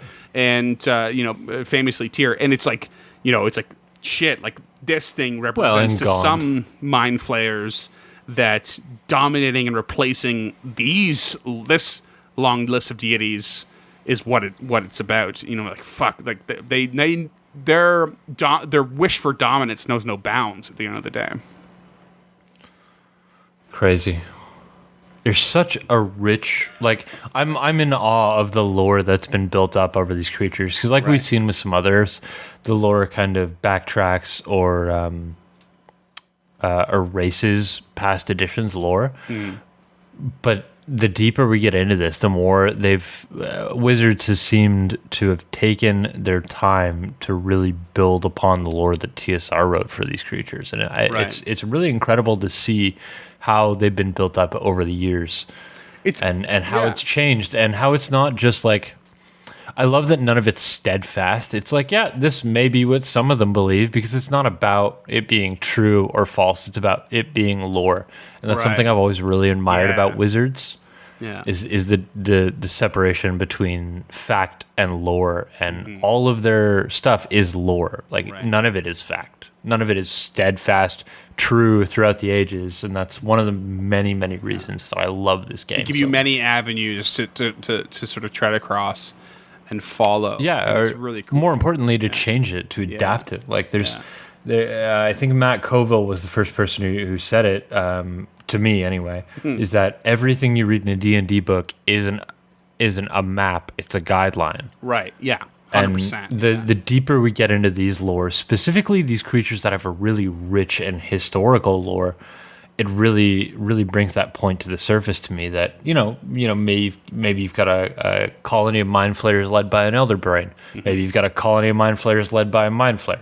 Maybe you've got a colony of mind flayers who are, devotants to Thune. Maybe you've got a colony who are ill-sensing, or maybe you've got a colony to whatever this next word you have written is.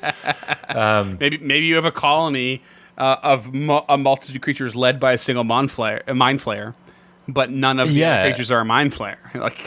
They've really gone out of their... Yeah, Wizards has really gone out of their way to make it easy for you to make this whatever the fuck you want it to be. And that's really the spirit of this game. The spirit of D&D to me is the fact that it can be whatever the fuck you want it to be. Yeah. A lot of other games that we play, and a lot of the reasons that I like Pathfinder so much as a player is because it can't be whatever I want it to be. And I know we've talked about this before, but D&D really is a Dungeon Master's game because it's whatever the fuck you want it to be.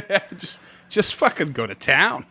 Just go for it. And I love seeing use that these really rules come and through. do what you want. Yeah, like use these rules. Even the rules themselves are a guideline, and it's so cool. Yeah. And we'll touch on that a little bit in Obelix, actually, about some rules that I thought were steadfast that I've spent my entire 5 years DMing that I thought that were steadfast that might be variant rules. It says that I have some comments on variant rules. That's for sure. Like I won't get into it. Maybe we'll cover it in Obelix, which, by the way, listeners, is the next episode following this one. Yes, that is correct. When it comes to variant or optional rules, if you will, I have some pros and cons that have recently developed in my recent playing that I can't wait to discuss. Actually, but we'll jump back into the second. Yeah. Pronounce this word for me. A very lesser, second and lesser revered manifestation. I believe it's called Monzakorian. And it is the embodiment of complete comprehension of knowledge and shared simultaneous access of memories, thoughts, and intellectual aptitude. It is quickly... what I would interpret an elder brain to aspire to, but also an aboleth. Right. So this is the cloud. This is the cloud. Exactly. Except that the cloud, unbeknownst to the followers of it, is actually dead. And it was killed by Tenebris, who was the undead shadow of the demon lord Orcus. I love the lore of Tenebris, by the way. I don't know anything about it. I didn't look into it. maybe that's your next big Patreon exclusive episode. We could cover Tenebris and all that. I mean, we have to cover Orcus. I barely know anything about Orcus, but basically, Orcus is my favorite demon lord. This lesser manifestation, lesser revered manifestation of the mind flayers, is actually dead. It actually had died. Was killed by Tenebris. But the followers didn't really realize it. It still maintained a following. In fact, over a century after. So this is where I said earlier, or at some point, where I think it was in the Patreon episode, where it's like a lot of things happen around somewhere in 14 or 15 DR. Right. So within those 2 centuries. So I know it's like 14th century DR. He was killed, or it was killed, and then sometime in 15th century DR. it had a resurgence of followers, despite the fact that it's dead. So like Crazy. It's like no one knows that it died. I didn't dive into it, but there's that, and so There's not a whole lot of need to dive into it. That's just some contributing writer to D&D thinking that, right. Are we going to go with Manzicorian or Monzicorian? I'm going Monzicorian. I think the second A should make the first A hard. I'm going off of the Star Wars planet of Manan, which is Manaan, Manan. So I'm going with the because it's two A's. But isn't there an apostrophe in between the two A's in there is not in Manan, no. Oh, okay. No. Anyway, it's because some D&D contributor thought Monzicorian was fucking dope. Right. That's what happened. Like, yeah, for sure. It's not like they planned this. It's like somebody, 5 or 10 or 2 editions or 3 editions later was like, yeah, nah, this one's cool. I'm gonna use this one. So I mean, one last comment on this one too, and it's actually I actually forgot about this note, and it's so good that I made that interpretation as I was reading it to you about the connection of elder brains and aboleths. But basically, some mind flayer colonies actually considered the perfect memories of aboleths to be the manifestation of Monzicorian.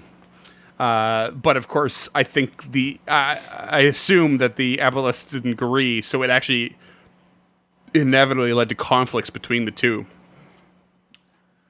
I love that. Yeah. I love the idea of there being like this secret war between the last of the mind flayers and the last of the aboleths underground somewhere. Absolutely, yeah. There's your adventure hook. Is that our new slogan? There's your adventure hook. I mean, enjoy. I think it should be like, let's just put it on a T-shirt. Encounter this. There's your adventure hook. Oh, see now. That's actually a great idea. I love that. Okay, we'll reach out to our logo designer and get those made up, and we'll throw them on. With more Patreon subscriptions, we can afford to create T-shirts and even masks during the COVID pandemic that say, "Encounter true. This. Here's your adventure hook." You want it. You know you want it. Okay, Freeman. We've talked about the religion, the community, the physical description, the generality. What else do we have to know about mind flayers? What else is there to learn? Well, let's tackle the ecology. You say that so trepidatiously. It doesn't end. It doesn't. These guys don't end. This is probably exactly why listeners. Baldur's Gate 3 is is covering Illithids, because there is so much here. In the Patreon episode, we sort of touched on how Spelljammer just sort of was pseudo abandoned by Wizards. I mean, it technically was discontinued before they bought the rights, but they've only touched briefly on it. But they did not. They fucking did not abandon mind flayers and Illithids. That's to be fucking certain. 100%. And so we're gonna talk about the ecology. We're gonna start with the physiology of a mind flayer.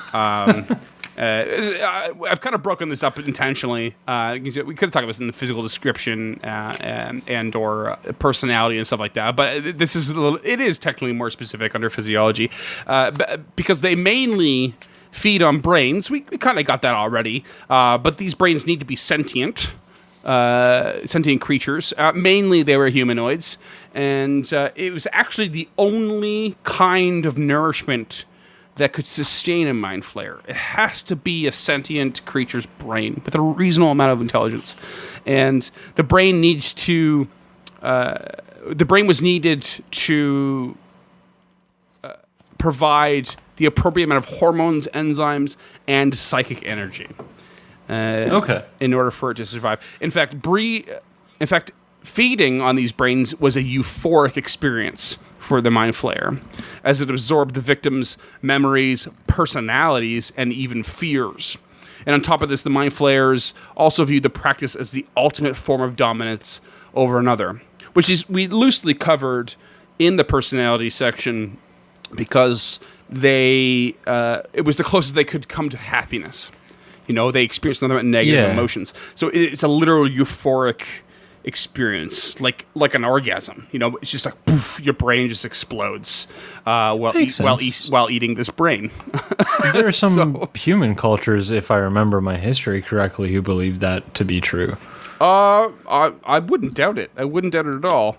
A euphoric experience can come from many things, that's for sure, and on many levels. I meant specifically the dominance part. Yes, yeah, for sure. Also that. For sure. Our brains are working at different wavelengths, James. Who would have thought? Oh my god. This episode's so long and it's so late. And I've had more than my fair share of beer. I just cracked my last one because I could not wait to the ad break. Oh no. Okay. I actually just cracked one, but I bought a backup so we can record the crack.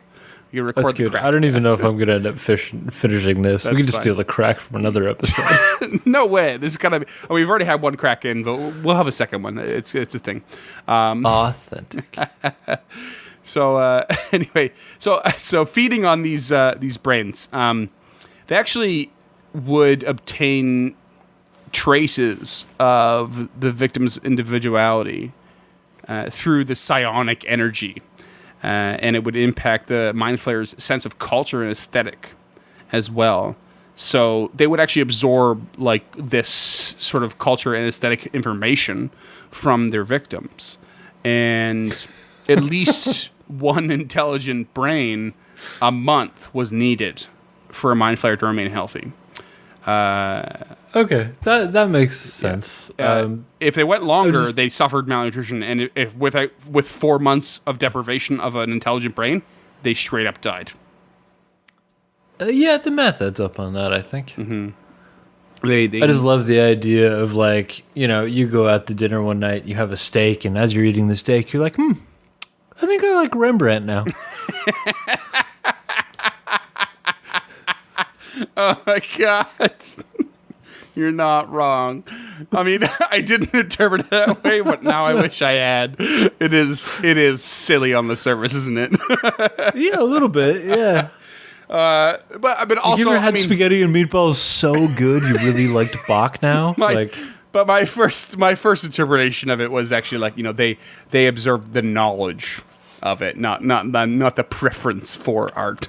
It's like, now I have a bit more information or insight on like this human, and that's from Waterdeep, and what it is that matters in that culture. I mean, I guess to your point that's less silly. I once had a schnitzel so good I could rhyme off all of Beethoven's symphonies. I mean, so that's silly. That schnitzel has to be from Germany, first of all. If it's not, it's called something else. I mean, so schnitzel from Italy is a Parmesan, right? I chose that word pretty specifically. You would, fucking chef.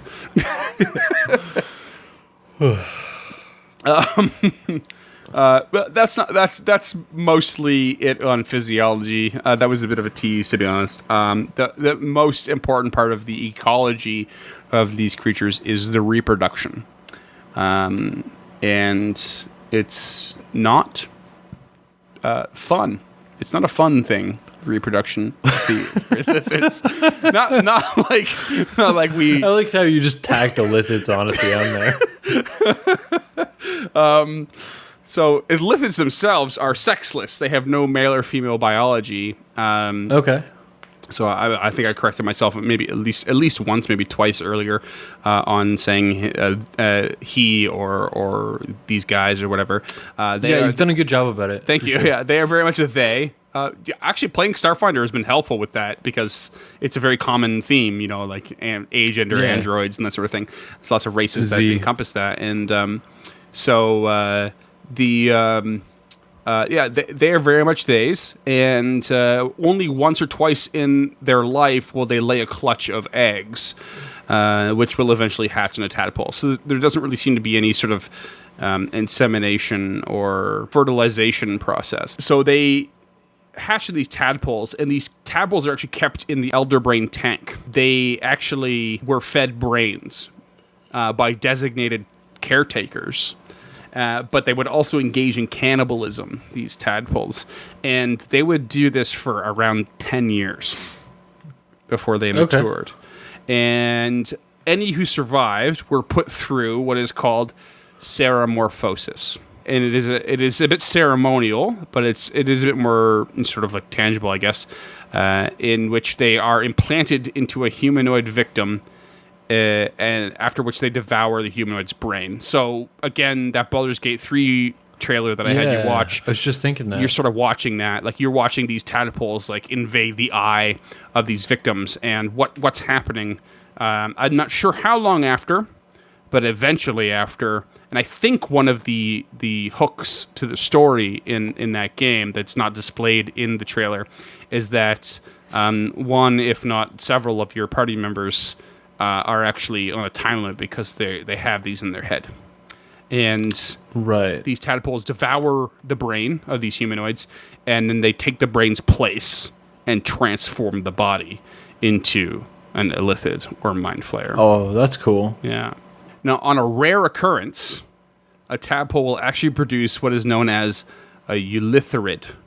That's the pronunciation I'm going with, but I don't know 100% sure. But I think Illithirid is valid. It seems safe. Yeah, it's a safe one.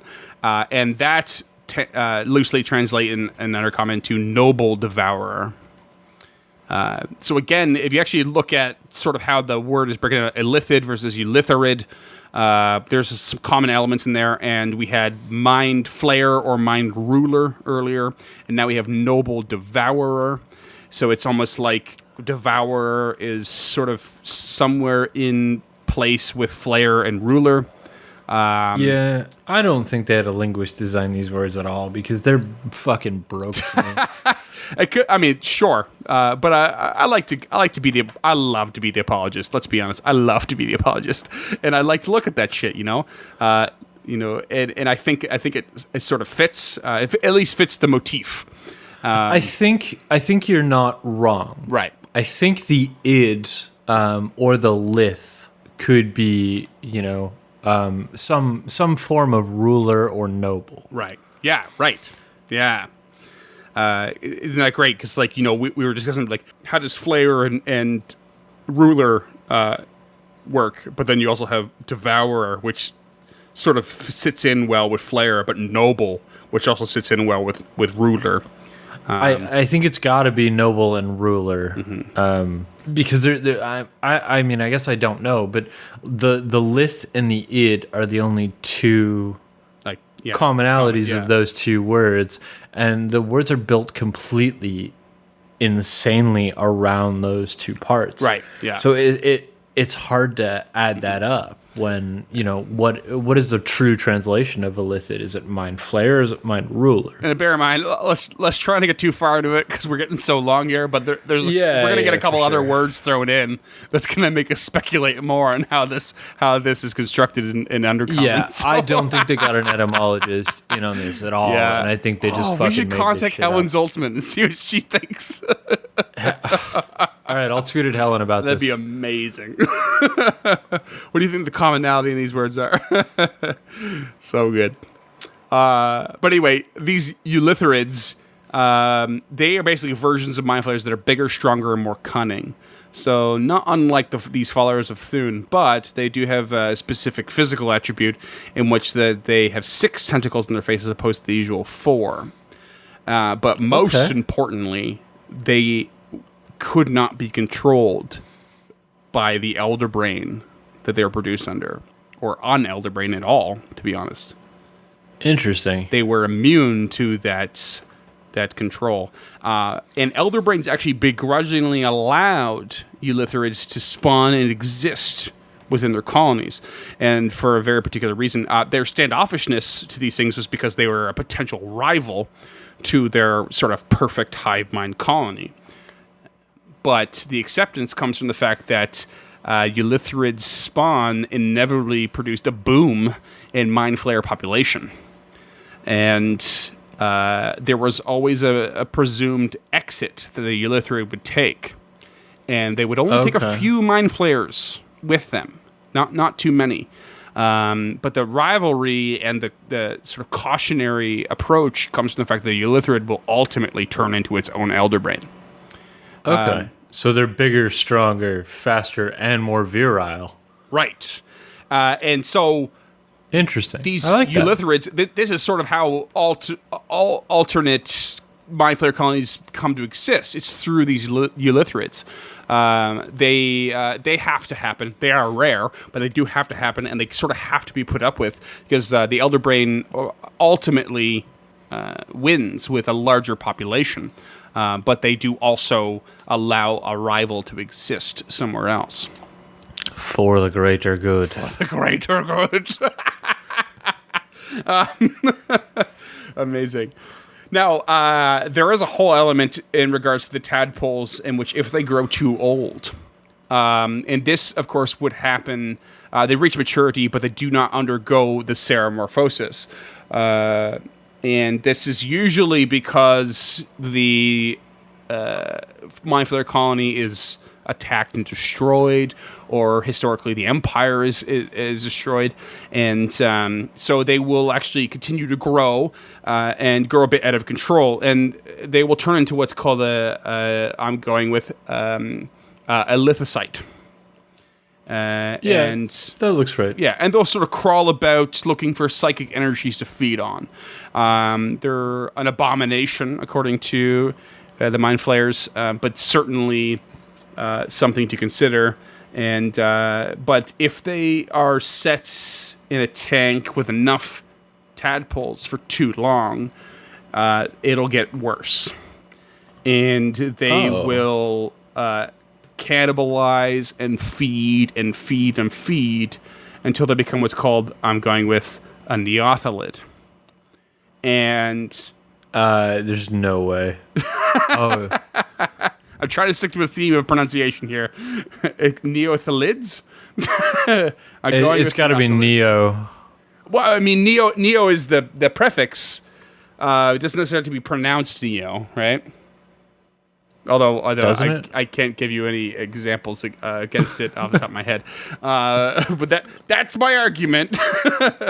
And maybe it actually comes from this other thing where so like the tadpoles they instead of going under the process of seramorphosis, they go under a different process called neoteny, which is Neoteny. I have no other way to pronounce that. Neoteny, and neoteny works for me. In which they basically cannibalize to the point where they become the size of a dog. And this really will only happen if the elder brain in the tank is totally absent. Otherwise, they'll sort of stave themselves off to a degree. But once they become the size of a dog, they will like sort of exit the tank. They'll hunt rats, vermin, whatever they can find. They have no ability to dig on their own, so they'll follow whatever tunnels exist. But they will grow bigger and bigger and bigger to the point where they will actually have to rely on the tunnels dug by purple worms because of their size. Wow. Yep. And so they're gargantuan. Huge? Gargantuan. They're literally gargantuan. In fact, they're described as gargantuan leviathans. They're absolutely massive. They end up undergoing a similar process after this, similar to seramorphosis, especially once they finally consume a sentient mind. And it actually grants them self-awareness and psionic abilities. And they become voracious and they basically always are voracious and destructive. They tirelessly search out living creatures to devour the brains of. And all living creatures should or do consider these creatures their enemy. Every single one. It's like to that degree. They are purple worms with a fucking conscience, and an evil one at that. And they're often mistaken for purple worms, even in their sort of physicality, because I mean they're rare enough, right? But they share abilities with their Mind Flayer kin. They share abilities with their Mind Flayer kin, including the ability to levitate at will, sensing sentience, resisting magic, and even possessing blind sight. So these creatures do exist in 5e? No, they do. They do, yeah. Yeah, but listeners, look up the 3E art. We'll make sure we have it on the Discord. Oh, they're incredible. Yeah. Yeah, they look amazing. They're one of the most intimidating things I've ever read in my life. Especially when it comes to this game. A couple specific notes to them without getting into like stat blocks is that they not only they have all the things I said. They could use telekinesis. They could break the minds of their prey, and they could use acid to decay the bodies of their prey, while still leaving the brain behind and unharmed to be devoured. Jesus Christ. However, if they would try to swallow their prey whole if they could, but they always resisted the urge to regurgitate their prey. Always. Meaning, if they were damaged from within, you could actually escape if it didn't kill you. They would not puke you up, if you will. Wow. Yeah, they do not do it. Probably from like an innate, like sort of bestial necessity to like make sure that brain stays within them. Yeah, no doubt. Like that's so intense. I mean, we have a few things to cover. A few more things to cover before we get into mechanics. But there are entities known as ceramorphs. Basically, humanoids were the only viable option for proper ceramorphosis to actually create another mind flayer. And I mean specific humanoids. But this did not stop mind flayers from actually experimenting a whole bunch. They love to experiment. That is so true. And they would implant tadpoles and all kinds of things, and it resulted into various things, a lot of which we're not going to dive into deeply at all, but I will share a lot of artwork on the Instagram related to. But if they if they were to implant tadpoles into a dragon, you get a brain stealer dragon. If you get into a beholder, a mind witness, which is a creature we'll totally cover, probably alongside a number of these other Illithids relation on a more mechanical level. If they implant into a deep gnome, they would get what's called a Mozgrikin. There was lizard folk. They would get Zakandi, Chul, even the Chul, the fucking crazy, the Chul. Chul, yeah. They would get Uchulan. Ropers, Europhians, I'm going with. There's just spitballing here. That feels right. Yeah, and of course, some experimentations resulted in straight up monsters. So these were like, pseudo mind flayer kin. They're literally ceramorphs is supposed to mean or flayer kin. And so these ones were like straight up monsters. They could create brain golems. There's some insane artwork for them. They're like large human-shaped constructs, and they were made from nothing but brain tissue. And they could... I love golems, but I do not want to see that art. They actually could just sprout from an elder brain for either a specific task or for defense. Jesus. Yeah, they just like fucking sprout out. There's cranium rats and intellect devourers, which we'll definitely eventually cover. Cranium rats, like quick fact on them, they are created from being bombarded by psionic energies in the area, and the more cranium rats in a swarm, the more intelligent the swarm becomes as a collective. Cranium rats are wicked dangerous. They're so cool, man. Intellect devourers, literally just a slave's brain that's modified to sprout legs, and they're just used as guards and like lures for outsiders. They're hilarious looking, but like terrifying. There's a mind worm that resembles like small purple worms, but they're still huge in size mechanically. And they have the unique ability, and this is insane. This is fucking insane. They have the unique ability to attack any creature through a reflective surface, even across planes. Yep. Want that. More of that, please. That's insane. There's also nerve swimmers, modified tadpoles that are used as torture devices instead of reproduction. Also more of that, please. That's fantastic. And then a Nirala golem. not entirely unlike the brain golem, but they did not require brain tissue to create. They were actually partially humanoid and far more numerous and powerful than brain golems. So you love the brain golem, imagine this one. I feel like that's probably just a lobotomized human. So you're probably not far off. Of course, there's oblexes, which we'll cover in the next episode, in which they're basically, it's the result of their experimentations on oozes. They are fucking cool, and I'm super excited for it. I won't say any more. I also, small correction halfway through the episode. It is actually pronounced oblex. Oblex. All right. Yeah. All which right. I hate. I hate so much. I don't mind. That's how it's pronounced. All right. Oblex. Oblex. We'll get that in while we can. Yeah, for sure. I can't wait to mispronounce this one. Illithidae. No, I think you nailed that. Okay.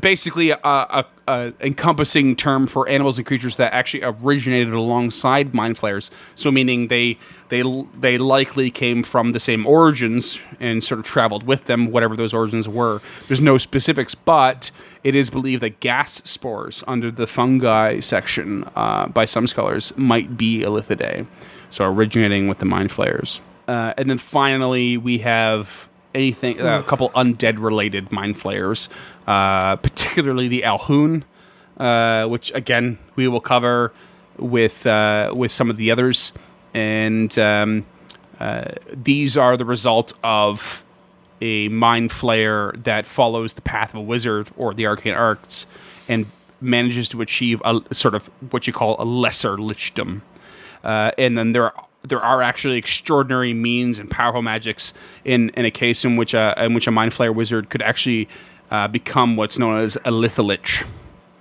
I hate it so much. Like a proper full lich, but also a mind flayer. Yeah, no, I love that. Yeah. I fucking hate that thing. But these were actually so rare, specified it's so rare that most did not know the distinction between them and a regular lich. Like, they were basically considered the same. They definitely weren't, but they were so rare that no one knew the difference. Man, could you imagine a mind flayer that followed Vecna that hard? Imagine. Whoa. Yeah. And lastly, on this long list of Ceramorphs and monsters, there is technically what's called a vampiric illithid, falling under this undead category. But they were basically completely feral, in some way vampirically touched, origins completely unknown, and they were extremely rare as well. They had barely had any intelligence at all, and just were basically obsessed with finding fresh blood and fresh brains, and that's it. There is some pretty cool art for them. I think they only appear in 3E, but they just look like emaciated, like mind flayers. They sound incredible. Yeah. We'll make sure we get some art of those up on the old gram. The old gram's going to be coated with art, and over the course of the upcoming and then probably after the launch of this episode. Excellent. Yeah, that's fantastic. There's just so much. There's just so much here. It's insane. So thanks, but also fuck you, Josh. It's been such a process, but I had no idea. I love it. It's so good. And I guess that means you know what time it is, listeners. Is it Mechanics time? Well, it's before we get into that, let's thank our unofficial sponsor of Encounter This, Strange Fellows Brewing, located in Vancouver, BC. Strange Fellows Brewing. Don't let the name fool you. They're quite nice. They are. I mean, one or two of them I'm sure are strange, but I've no doubt. I don't know if I ever said this on here before, but apparently the story goes that the owners were out with their respective wives or partners for dinner, and one of the wives just said, "You guys are a couple of strange fellas," and they're like, "Hey, that's what we'll name it." I mean, that's pretty much how this came about. Yeah. You guys got faces good enough for radio? Yeah. That's what my dad's always told me. Every time he calls me now, he's like, you know, you've got the voice for radio. It's like, I don't know if that's a compliment, Dad. I know you're listening to this, Dad, and I appreciate it, and I love you, and I'm sure it is a compliment, but mechanics. And, I know that my mother is not listening to this. Yeah, my dad will listen to this. She's proud of me nonetheless. her boy can do no wrong. My dad doesn't understand it, nor does he want to, but he likes radio. He's the one who got me into audio dramas. So. Oh yeah, cool. Yeah, he's single-handedly responsible for my fascination with audio. Like, I can point to that exact moment in my life. Amazing. That's super cool. All right. Well, let's talk about mechanics of the classic main baddie, the Mind Flayer. The Mind Flayer. Cut that out. Flayer of the mind. What CR is your guess that these guys are? I know what CR. I know they're a little bit lower, and I hate it. But I want them to be like a CR 16 or 17. Like, I want this to be a campaign boss. But I'm sure they're probably closer to like 11. Yeah. No, they're even lower than that. How much lower? Like, disappointing amount lower? Yeah, they're CR 7. These are even like a mid-campaign bad guy. But bear in mind, all these things we've just talked about, they are not really solo creatures, right? That's you might encounter them and come across them, at certain points, serving the or being rogue or something like that. But their power, their terrifying nature comes from like the collective hive mind, right? The elder brain, the colony. Right. Like a coven of mind flayers. Yeah, they're not potent single creatures. They also don't appear to be uncommon, which I'm starting to realize is a theme in D&D, is that the more common the creature is, the higher or the lower the CR is. So as you know, like a creature that gathers in societies and cities and stuff, like it makes sense that it's kind of that middling CR. Yeah, because they need, if there's more of them, it's usually because they need more to be around in order to survive more appropriately, because they aren't as effective on their own, right? Right. So anything that sorts of build up a colony or a dependence on each other or civilization or something like that, they're bound to be powerful through collective strength as opposed to single, right? Fair. Well, with the exception, of course, player characters who become all basically gods by the time they're level 10. So yeah, pretty close. That's when they start the heroic tier. Yeah, seriously. Or is that mythic? That might be. I don't know. I don't know. I don't speak old school D&D, especially after this many beers. Okay, so since they're called a mind flayer, I don't imagine they're particularly buff. Like, I don't see these. I don't see a body flayer variant around here. So right, yeah. What are we looking at for stats? I think it's where we'd find the Illithids, somewhere in there where they're like the bigger, bulkier, not really enslaved by the elder brain, the rarer ones. They can turn elder brains. I think they're a bit bigger and bulkier stat wise. But for now, yeah, you're looking at like 12 con, 11 strength, 12 dex. They are not physically very dangerous. No, in fact, they're the exact opposite of that. I did a survey once, and I have a 12 dex. Damn. And you cycle everywhere. I used to. Now I just sit. And of course, their intelligence is quite high. You're looking at like a 19, wisdom 17, charisma 17. Okay. So that end of the spectrum, they're 17 charisma. Yeah, yep. I did not picture that for something that's essentially got a squid for a face. Well, I mean, not only they are hyper intelligent, but they do rely on this sort of manipulation of others, right? So that charisma, I would imagine, is going to lean farther into various abilities that rely on that. Okay, well let's look deeper at that then. What anything of note of the skills or the saving throws? It's going to be disappointing. So the saving throws, all three of those, essentially have proficiency added to them. So you're getting a +7 for int, +6 for wisdom and charisma, and then proficiency is dumped into a few skill sets as well. So Arcana. Being one, deception and persuasion for the charisma, insight and perception for the wisdom, and they get a little bit to the stealth as well. So you're looking at anywhere between +7 and +4 between all those, mostly +6s from the wisdom.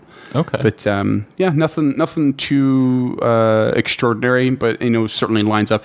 Very flavorful ones. Like how often are you actually having a conversation with a mind flayer? I mean, it's not that it couldn't happen, but it's a tough one.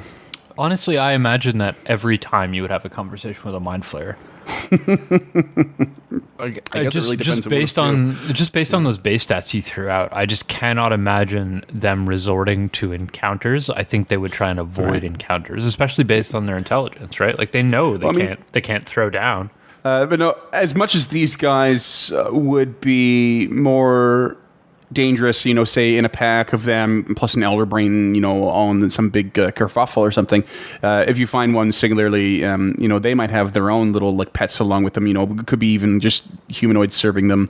Of course, like intellect devourers, cranium rats, and that sort of thing are very possible. So they would use them as the muscle sort of thing, right? And they'll kind of stand back, probably issue commands. Yeah, that makes sense. Yeah, classic villain. Yeah. I mean, as far as like condition immunities, like damage immunities, damage resistance, they have nothing. Absolutely none. All moot. They kind of makes me do sad. have magic resistance as an ability, so they're basically getting advantage on spells and magical effects. So that's pretty big. And then they do have a small amount of innate spell casting as well. Yeah. I think I'd just give them that Rakshasa ability where they're just straight up immune to spells lower than a particular level. Or like anything from the charm school, Right. I can tell you right now. I'll save that for homebrew. Yeah, actually, good point. Because I had a counterpoint. We'll save that as well. Yeah. So they have a bit of innate spellcasting. So it's all psionics related. Intelligence modifier, and then DC 15 for spell saves. At will, they can do detect thoughts or levitate, which falls straight in line with everything they do. And then once per day, they can cast dominate monster or plane shift on themselves only. So there's your in for having something else alongside them if you have to get through an encounter. Love dominate monster. Yeah, and I know levitate. There are some limitations to it, but I believe they can float as high as 20 feet up for a while. Yeah, it seems to be mostly just like a flavor spell, even though it's cool. Yeah. Yeah, and it is at will. So, I'm pretty sure it's a concentration spell. So, you could hit them, kind of effectively knock them down, but they could just quickly just do it up again if they wanted. But I don't think it would be a super advantageous thing for them to try and do a second time after they failed. No, my guess is they would get straight into combat, and they do have a bit of a melee action here. Oh yeah. Well, they basically use their tentacles. Their tentacles are the more powerful part of their body on their face. Yeah, they come up at you and they just start whipping you with their tentacles. But it honestly does get dangerous. It has to go through a couple motions here, but they can be extremely deadly if they get in close. Okay, cool. So, a couple of fail states. Yeah, there are a couple fail safes so that you don't get outright killed, but you can also get outright killed if you fail them. So basically, they will attack with their tentacles, +7 to hit, does 2d10 +4 psychic damage. You're not going to see a lot of resistances to that, so you're not likely to be mitigating psychic damage. Yeah. So you're going to hit pretty decently. And if the target is medium or smaller, which is most PCs, you are instantly grappled if they successfully hit you. I really like that. Yeah, the escape DC is 15, so not a gimme. That. Yeah, not a gimme. And here's the kicker: when grappled, you must also make an intelligence saving throw. Also DC's 15, and if you don't, you're stunned until the grapple ends. So, okay, if you fail that, you can't try to break your own grapple, essentially. Right. And then from there, you are considered grappled and incapacitated, which is a prerequisite for their next ability called Extract Brain. Now, even though you're grappled and incapacitated, they still have to roll to hit you. So this is sort of your fail-safe here, something that's going to protect you. But if they do manage to hit you, again with a +7, it does 10d10 psychic damage. Oh. And the really major part of this is that if that 10d10 psychic damage through this Extract Brain ability reduces you to 0 hit points, you instantly die. No death saving throws. Pulls your brain out, eats it. Done. Yeah, that's pretty common for 5e. I mean, we're definitely going to be talking about that in homebrew, I'll tell you right now. Yeah. So, it's not a super gimme. They got to hit you, and then you're grappled. You got to fail a saving throw, and then the next turn they got to hit you again. Yeah, and then that damage has to bring you to 0. Pretty well. It might. It might. It could very well. 55 is the average damage on that, and that's quite a lot for a level 7 character. For sure. Yeah, and like especially if you've already taken that a 2d10 plus 4. So yeah. So you're looking at a creature that's not inclined to get into melee, but when it does, despite the fact that it's not very not really full of fortitude or whatever, they've only got 71 hit points themselves. AC 15. We kind of glossed over that part, but so they're not hard to hit, and they'll go down pretty quick. But they're going to do the same to you, more or less, right? Yeah, so between those two, in 2 rounds, you're essentially doing, on average, 70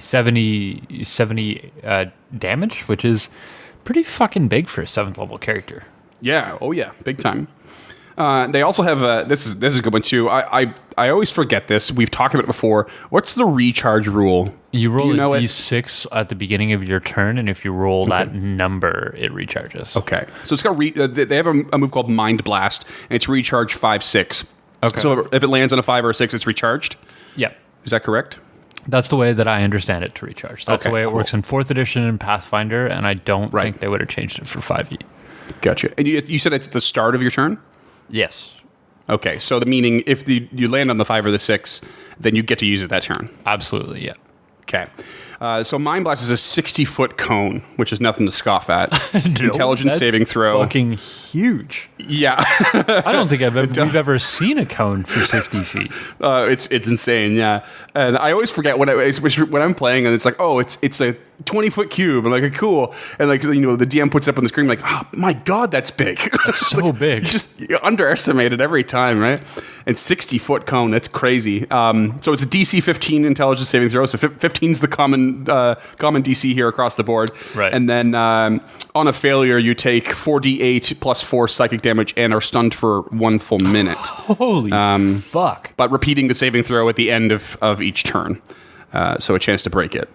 But they can basically blast this at a whole party, most of the time you're not in like massive quarters. So it's if they're in the right position, they could blast the whole party, completely stun you, walk up, attack, have a really high chance of hitting you. I don't think it's an auto hit, but it's definitely an advantage if you're stunned.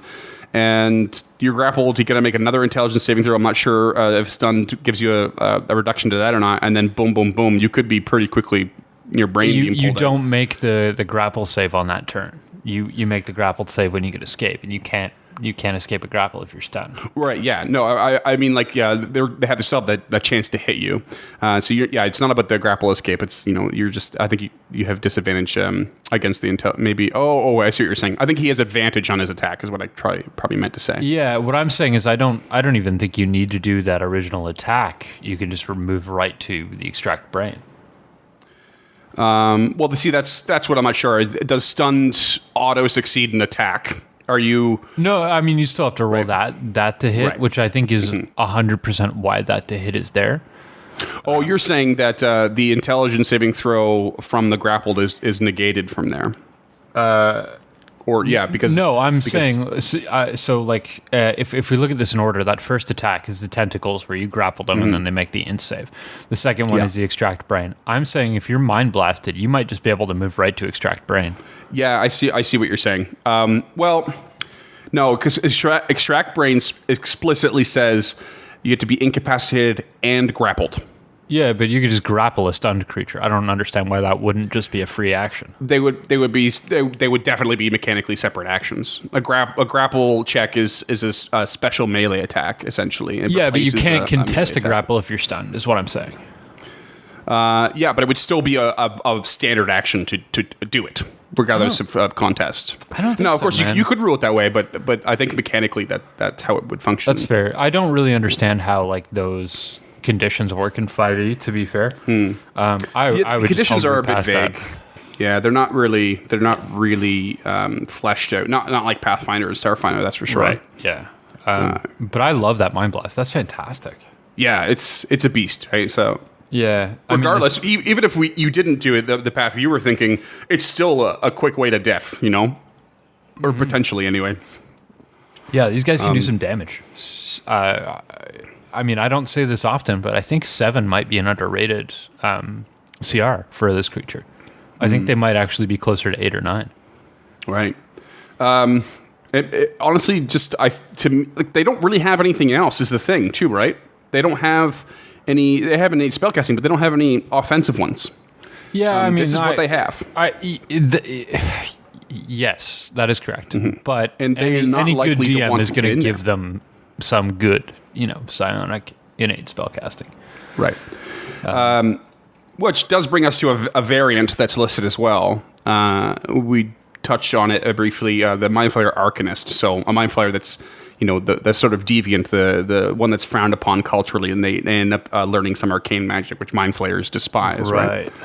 And there's not really much to it. The CR technically does go up to 8, and then so all of the stats and everything is the exact same, with the exception they also acquire spellcasting. Chance to hit is +7, DC still 15. They're a 10th level spellcaster, and then there's a long list of cantrips through 5th level spells that they can cast. Is there anything good on there? Not that good. Anything else? I mean, they do get some range attacks, which I think is probably the key point of it. They get Ray of Enfeeblement, Lightning Bolt. I can't remember if Wall of Force. I think Wall of Force is an attacking one. At least knock you back, I think. But otherwise, it's a lot of very thematic stuff like Confusion, Telekinesis, Invisibility, Clairvoyance, some defensive stuff like Shield and Blur, that sort of thing. Yeah, it doesn't really do it for me. Yeah. I mean, they've got Shocking Grasp, but all I can think is, when the hell would they ever bother using Shocking Grasp if they could actually try and extract your brain? The only thing would be that if they land it, then, you can't make your reactions. So if they're trying to escape, boom, Shocking Grasp, maybe they can avoid that attack of opportunity and move on. Yeah. Just so the listeners are clear, Shocking Grasp is the single best cantrip, bar none. 100%. Bar none. It's just dumb to not have it. Encounter this fully endorses Shocking Grasp. Fully. Absolutely. My Artificer has had it for almost the entire time. I have never played a character who can take it, but if I do, they will. Rest assured, my upcoming wizard is going to have Shocking Grasp if he can. I'm pretty sure he can. Yeah, for sure he can. I don't really understand wizards in 5e either. Like, I don't understand why you would need to take a spell discipline when you can take other spells outside of that discipline. So I'm sure your wizard can take Shocking Grasp. Yeah, you take a discipline because you gain bonuses surrounding any spell you cast in that discipline, essentially. Yeah. The first one is pretty mundane. You get like half cost on scribing a scroll, but I'm actually in this upcoming one. I'm doing the Order of Scribes, which is Unearthed Arcana right now, and it actually just allows me to do any of the schools of magic, which seems powerful by comparison, but realistically, it just, I think, makes the other ones just seem kind of dumb. So, in my experience in role-playing games, in my very limited experience in fantasy role-playing games, less always seems to be more when it comes to classes. Yeah. But yeah, okay. I mean, the Arcanist is fine. I don't understand why you do that. It seems like it's a CR8 already. Mm-hmm. But it's fine, Shield is a good spell. Telekinesis is a good spell. I can't really speak for a Wall of Force or... It's got Dancing Lights. Does that do it for you? Not really. I imagine we didn't cover it, but I imagine they have some sort of dark vision. Well, they do. They do have dark vision, 120 feet. I don't know why you would need that at all. Yeah. The other things we didn't cover were languages, deep speech, and undercommon, which I think we just kind of talked about earlier anyway. We did, yeah. We touched on and those. Then, and then their telepathy does reach 120 feet as well. And they only speak telepathically. Actually, that's not true. I think they can speak audibly, but they prefer to speak telepathically. So it would be pretty rare to hear them talk. That makes sense. No. Yeah, it works. It works for me. They're fine. They're good creatures. Again, I think CR7's a little low. I think that's really only seems to be reflected in their DC, the DC 15, which is, as far as I'm concerned, anything between 10 and 15 is the middle of the road DC. Yeah. Like by the time you're level 7, you're gonna have +2 or +3 or. Oh, yeah. I mean, your highest is going to be easily up to a +8. Right, and if you've got a paladin in the group, like why even bother? Yeah, seriously. I think you're right. I think the DC reflects the CR and the sort of grounding rules of the sort of various chances you have, or the amount of things you have to fail before you're actually permanently dead really fast is reflected there as well. It's not a gimme for the Mind Flayer, but it's not far off. Pretty par for the course, Yeah. Like, it's not hard to kill players in 5e, but they're really trying to make sure that you go through the motions to get there. Like 5e really seems to want to make it fair, which is actually one of my gripes with the system. But yeah. I mean, like, we'll talk about homebrew now, because one of them are obvious things that you would think, like, or maybe the one more quick go-to things would be like, oh, well, I'll increase that DC, or I'll create an auto fail in there, or whatever, and then I'll make more difficult. But that's not necessarily more difficult. It's just a faster route to an instant death, which can take away fun. Right. So you got to be careful about that. Well, you know how I feel about player death. Is I encourage it. Sure do. So, as a GM who appreciates what I want to call realism in their game, even though that's definitely not the word for a mythological fantasy game. No, I know, but I know what you mean, because I know you. I like the idea of having a realistic foundation at the very least. Yeah, exactly. And I believe that death is swift and unforgiving. If you decide you're going to go up against something, if you choose the life of an adventurer, I believe the survival rate should be low. It shouldn't be 0, but it should be pretty fucking low. Like there's absolutely nothing. As soon as you hit level 1, you're above a regular human being. Right, and that's just rules as written. Yeah. So if you've made it to 7th level, you are 7 times a normal human being. Right. So I think, death could easily be reflected in that. Yeah, for sure. Considering how many, look at how many PCs there are, how many classes are available. They're only for PCs, not even for NPCs. Yeah. And then look at all the plethora of monsters and creatures. Those are all, also, up to, like, including a Mind Flayer here, is 7 times a human. So why aren't they just as deadly, or why the potential for them being just as deadly as a PC should definitely be there. Yeah, I agree. And as a lifelong DM myself, I can tell you that a Mind Flayer up against a level 7 party with a DC 15 int save is going to last a little bit longer than I would normally think it would, because intelligence is not a saving throw that most melee characters have proficiency in. So if this goes up against a fighter whose proficiency saves are probably strength and con, I would imagine, because I don't remember off the top of my head, this intelligence saving throw could be very difficult for them. Absolutely. So I as much as I would love to raise this DC to 16 or 17, I think it's really accurately spec'd out for a challenge 7 creature. Yeah. I would, however, take away the attack roll on the extract brain. I think that's just hot garbage. It is a strange one. It doesn't make sense. You've got them grappled, they're incapacitated. Right. Why do you have to roll to hit? It's definitely a let's make sure the player doesn't die part. Yeah, so it's another fail state. So we're looking at tentacles, you've got your attack. You roll your damage, which averages 15, max is 24. Then you have to fail a DC 15 intelligence saving throw. So that's 2 rolls, essentially 3 rolls that you need to make in order for this to even move on to the second stage, which I think 3 fail states is enough for me.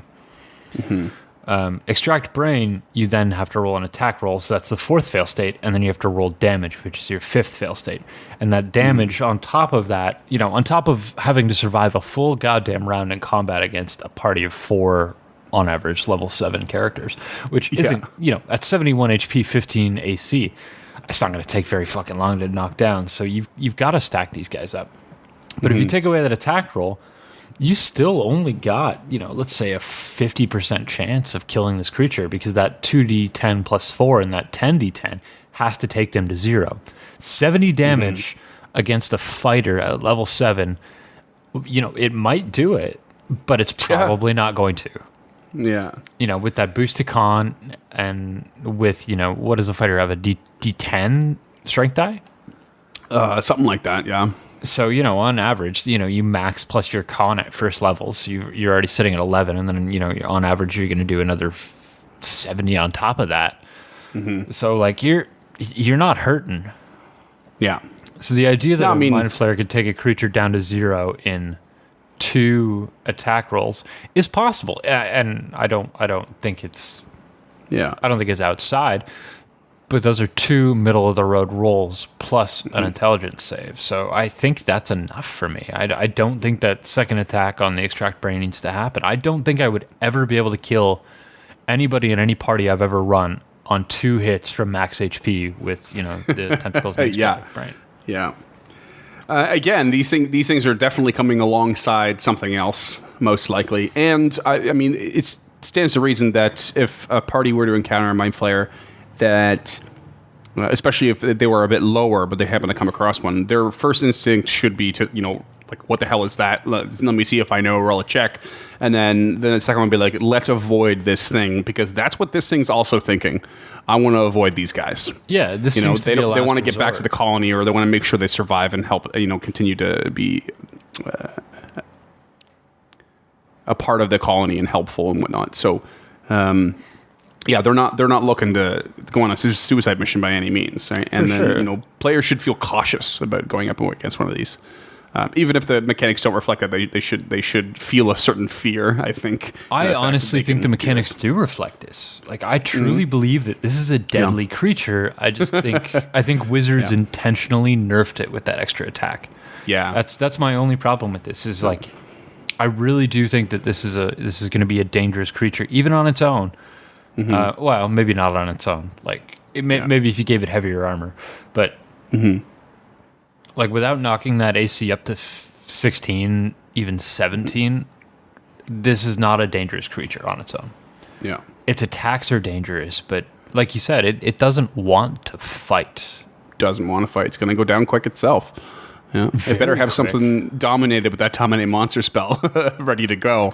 And it better, if it doesn't manage to get you in those 2 attacks, it better hope it manages to survive and maintain that grapple. Otherwise, that stun will break. Right, and that's only one player too, right? Like, there's no way that this single creature could lead to a TPK, in my opinion. If you're out there, a first encounter would be like, yeah, we'd love to hear about that. Oh God, we want to hear about that so bad. We will have you on. We'll interview you over Discord, and we'll make it a Patreon exclusive episode. But if you've TPK'd with a single Mind Flayer, I need that story in my life. Yeah, it'd be so good. Yeah. I imagine a surprise encounter with a Mind Flayer would just result in it mind blasting and pissing off. Yeah, I don't see it happening other way, unless one of the PCs is monstrous, in which case you could have a lot of fun with this character. If there's a bugbear in the party or a hobgoblin or whatever. So good. You give them invisibility for a while there, a scroll of invisibility, and they just blink out of invisibility, mind blast, dominate monster, and fuck off. And then plane shift. I'm into that. See ya. Yeah, man.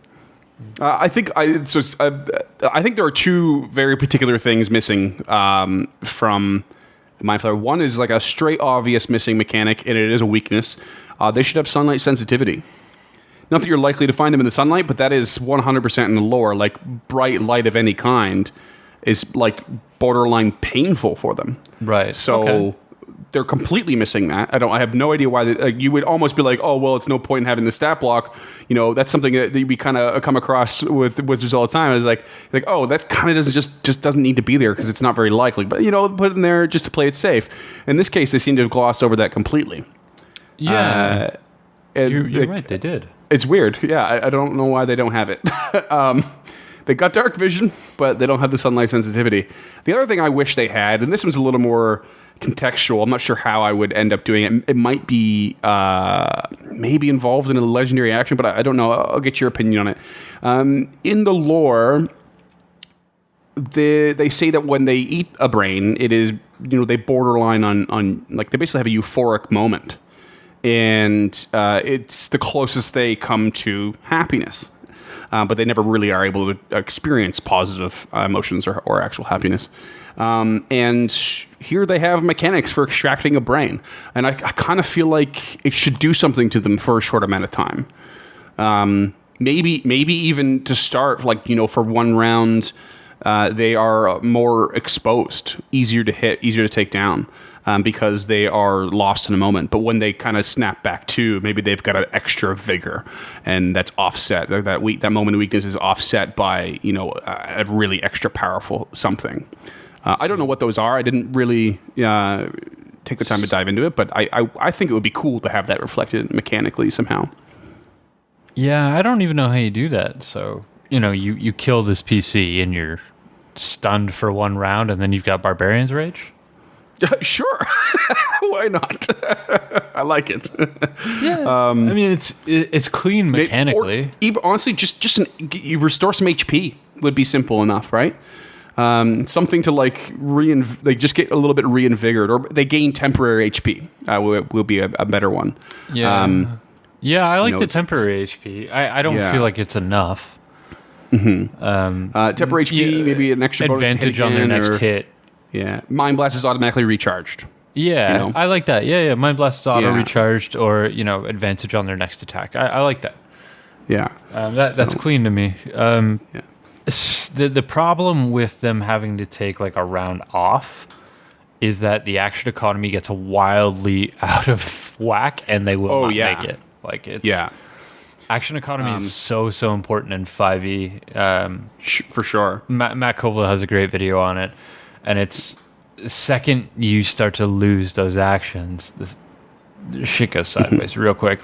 These creatures don't even have multi-attack, which I guess is fair because you probably shouldn't be able to outright kill a PC in one turn. But I mean, it could be something like a massive temp HP boost at the same time as being stunned. So, of course, the PCs don't know how much, but they see it's stunned, it's not moving for a moment. It's doing something weird, and they're like, now's our time. But maybe that temp HP is equal to their HP. So yeah, they get one full round, but what's the likelihood they're going to go through their full HP in one full round? I mean, it might be high enough, but it might not. And it could just be an unnerving moment for the PCs. It'd be like, man, this guy is not taking our hits. Maybe also grant him resistance to physical damage or something too. Right. I like that. I really do like that. So brains extracted, stunned for one round, but during that round you go back up to your max HP and you have DR against non-magical. Yeah. I think that's clean. I think we just made a better creature. I don't think I would go back up to max HP. I think I would very specifically tag on temp HP, and I might even do the roll instead of doing the flat 71. I would roll 13d8.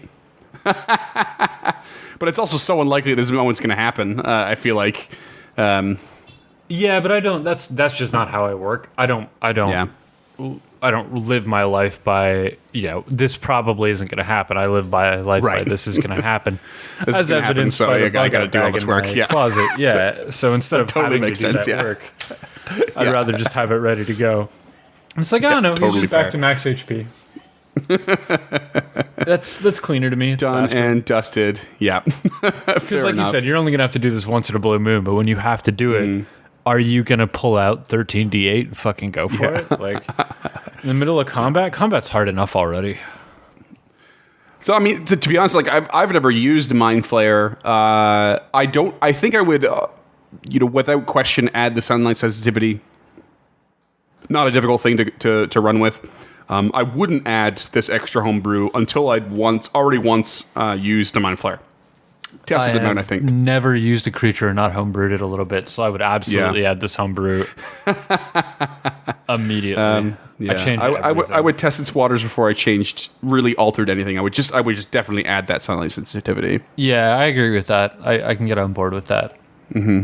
So, I mean, when are you going to encounter this Mind Flayer in the sunlight? Like, yeah, I mean, rarely, but I would imagine, let's say, like a Mind Flayer Arcanist, you're more likely, because they've broken away, and I mean, they're not going to be looking forward to being in the sun, but they're definitely going to be farther away from the colony, and maybe not nearly as deep in the Underdark or something. That's fair. And I reserve my right to change this opinion, but I don't think I'll ever use a Mind Flayer Arcanist.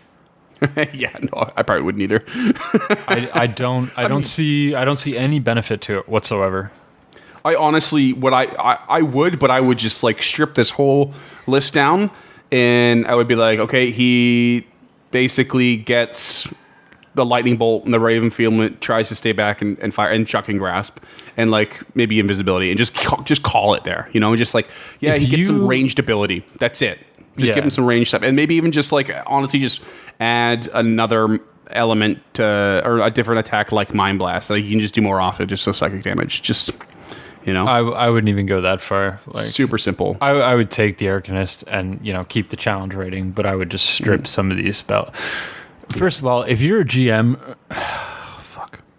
First of all, if you're a DM who uses the spells as listed in the player's handbook, I want to hear from you. If you sit there every round and look through that spell list, I need to know who you are.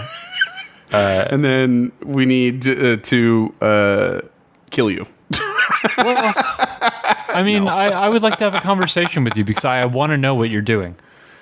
It would all be a distraction. I don't sneaking up on you. I don't understand at all why anyone would bother to do that. Yeah, I would just take lightning bolt and reskin it so that it's psionic damage, mind thrust, right? And then I would just give them that as a spell. Yeah, I mean, lore wise, the idea is that the Arcanist is like supposed to have broken away from the psionics part a little bit, and that's sort of the purpose. The reason they have magic to begin. Yeah, but I mean, like just a regular mind flare. Like I would just give a regular mind flare, 3 per day. This mind thrust, which is just a reskin psionic lightning bolt, because I don't think they have enough magic. Right. Technically, they don't have any magic. We've been over that. They have psionics, but 5e clearly doesn't want to cover psionics. So, but I mean, there is absolutely some cantrips they could have at will in their innate spellcasting that are psychic damage. Yeah, there absolutely is. Dissonant Whispers, I think, is one. Yeah, but I'm not gonna fuck around with cantrips. Like, I don't. Actually, maybe that's a first level spell. But yeah. Regardless. Anyway, like if I'm running a 7th level CR7 creature, I don't have the time for first level spells. Like you are not gonna make it to using 3 3rd level spell slots. Like 3 per day, strip down lightning bolt is fine for me. If I feel like 4 for a day, fuck it, it's my creature. Yeah. But how often do you have a creature last 4 rounds in combat? Especially with 71 HP. Like, right. Yeah. If they last 4 rounds, that 4th round should be plane shift, realistically. Yeah. And it's usually pretty clear when you get into you got a mind flayer and they've got some big bulky thing that's coming in at you. Yeah. It's been pretty clear right away who's the boss. This mind flayer that gives 0 emotional tells and just floats there and kind of doesn't do anything, or maybe like invades your mind once in a while where this big beast comes at you. Someone's gonna go kill that guy first. Yeah. It's not Bane. It's not the best of both worlds. Yeah. No. Yeah, the only reason I've been thinking about it, and the only reason I can think of to use a Mind Flayer Arcanist is to actually foreshadow that Mind Flayer is going to be a part of this campaign. Yeah, for sure. Yeah, could be a good story arc. But I feel like maybe we'll touch on later episodes a better way to do that. Mm-hmm. Yeah, for sure. As we will in the future be looking at more Illithid related monsters, creatures, stat blocks, and that sort of thing. I'm so excited. I've never used any Illithids except for our next episode. I've used one from our next episode. It's Oblex. Our next episode is Oblex. Next episode will be Oblex, everybody, and then we'll dive into. We're going to change up after that one. Change up our format just a little bit for a couple episodes, and just really get these Illithids covered and talk about them. Yeah. Who knows how our minds might change? Coming back to Mind Flayers, even. Yeah. These creatures run deep, so we'll bear with us for a few weeks here. Yeah. Right up until October, I think. Yeah, it's going to be a good ride. With that said, you got anything else for today? I do not. I think we're going to call it there. Okay, it's been a good long one. Yeah. Yes, it has been a huge episode. I'm so tired. So a big thank you to @GeneralHamSolo on Twitter and Instagram. He is our Patreon subscriber who requested Mind Flayers. He did not realize how big of a job this is going to be for us, and it turned into 4 to 6 episodes. So it's going to be somewhere in there, yeah. If you want a little bit more history on the Mind Flayers, feel free to find us on Patreon at patreon.com/encounterpod. We have changed all of our social links to try and streamline them for you, the listeners. If you want to talk about how we streamline them badly, you can find me on Twitter @EncounterPod. You can find Freeman on Instagram @encounter.pod, or you can yell at the both of us together on Facebook at facebook.com/encounterpod. Or if that's not your thing and you want to do it privately and you want to make sure both of us see it, you can send us an email at info@encounterthis.ca, or find us at our home on the web at encounterthis.ca. I am hammered, bro. Like, just straight hammered. This episode's been like 3 hours. You deserve it. July was a very long month for me, and August... Couple of strange... Yeah, right? August is getting better. All right, well, thanks for listening, creatures. Reach out to us, and we will talk more Illithids coming up in the coming weeks. Yeah, I can't wait. We're doing Oblex next, and I'm fucking... pumped for it. They're so cool. I can't wait. All right, see you guys. All right, thanks, creatures. Stay classy.